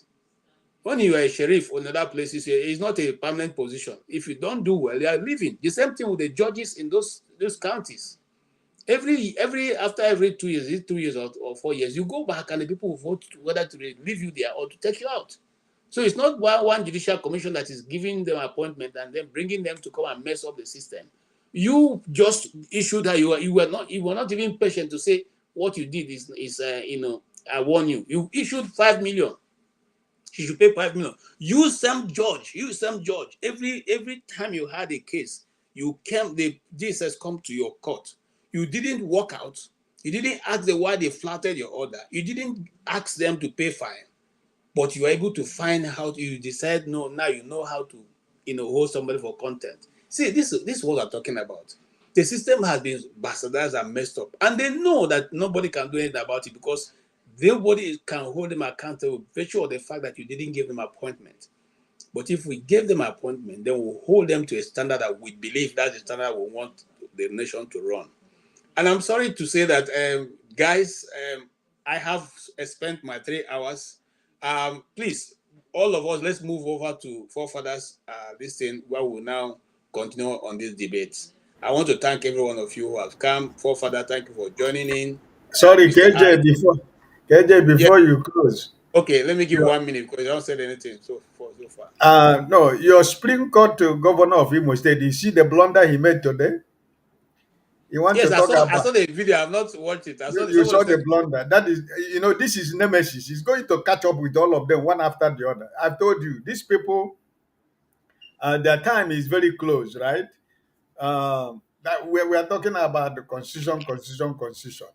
Is it the illiterate man in Edo State is it not the same constitution he's operating? Is it not the same constitution that he has that is operating in Edo State that he said what he said the day before yesterday or yesterday? That's the man who is your governor. As intelligent as all of us are here, that's the man that is your governor. Did he win election? Your illegitimate president said, do you need Edo State? Do you want Edo State? They say, yes. I say, I give you Edo State. He has given them Edo State. Look at all of us who are in this script. Right? But that is not all these ones. They are not the fault of the constitution now. It's not the constitutional fault now. Again, I want to thank all of you. But he's operating by constitution. Is he not the governor of a state? Don't know what the constitution says about freedom of movement of people. Thank you so much. Please come much earlier so we can have this very robust. Thank you, Mr. Obi. Your contribution was quite timely. Thank you, Mr. Tony. I appreciate your contribution always. And I thank every member of the panel, even though you refused to buy me coffee today, but it's okay. At least Eli has asked me to go and eat eba. So maybe I'll do eba this night before sleeping.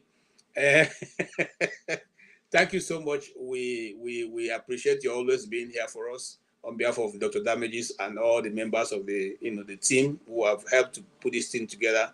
I say thank you so much and God bless all of you. We will see you. Please look at the link of the Forefathers show that is coming up immediately so that we all can just move over to it. You don't need to go too far. Just go to that channel immediately and then we can go from there. Until then, let's leave you with our sister song, Okudili.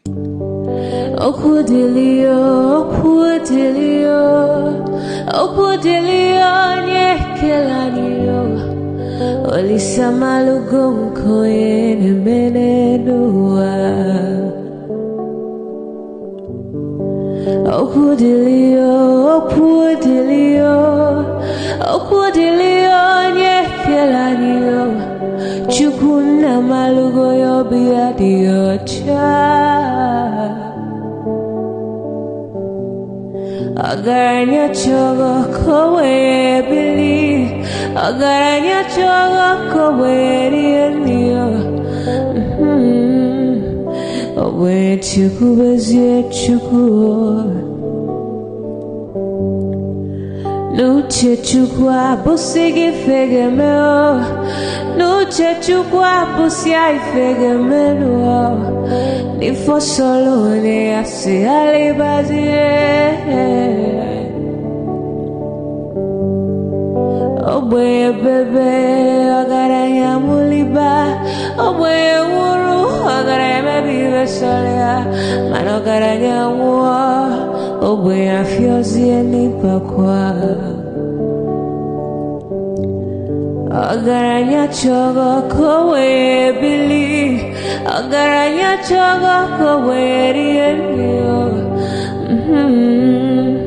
Ogbe Chuku bezio lisa Kodili ma, kodili bemo, kodili wakema, kodili wanima. Naino kwane we peluge pelu.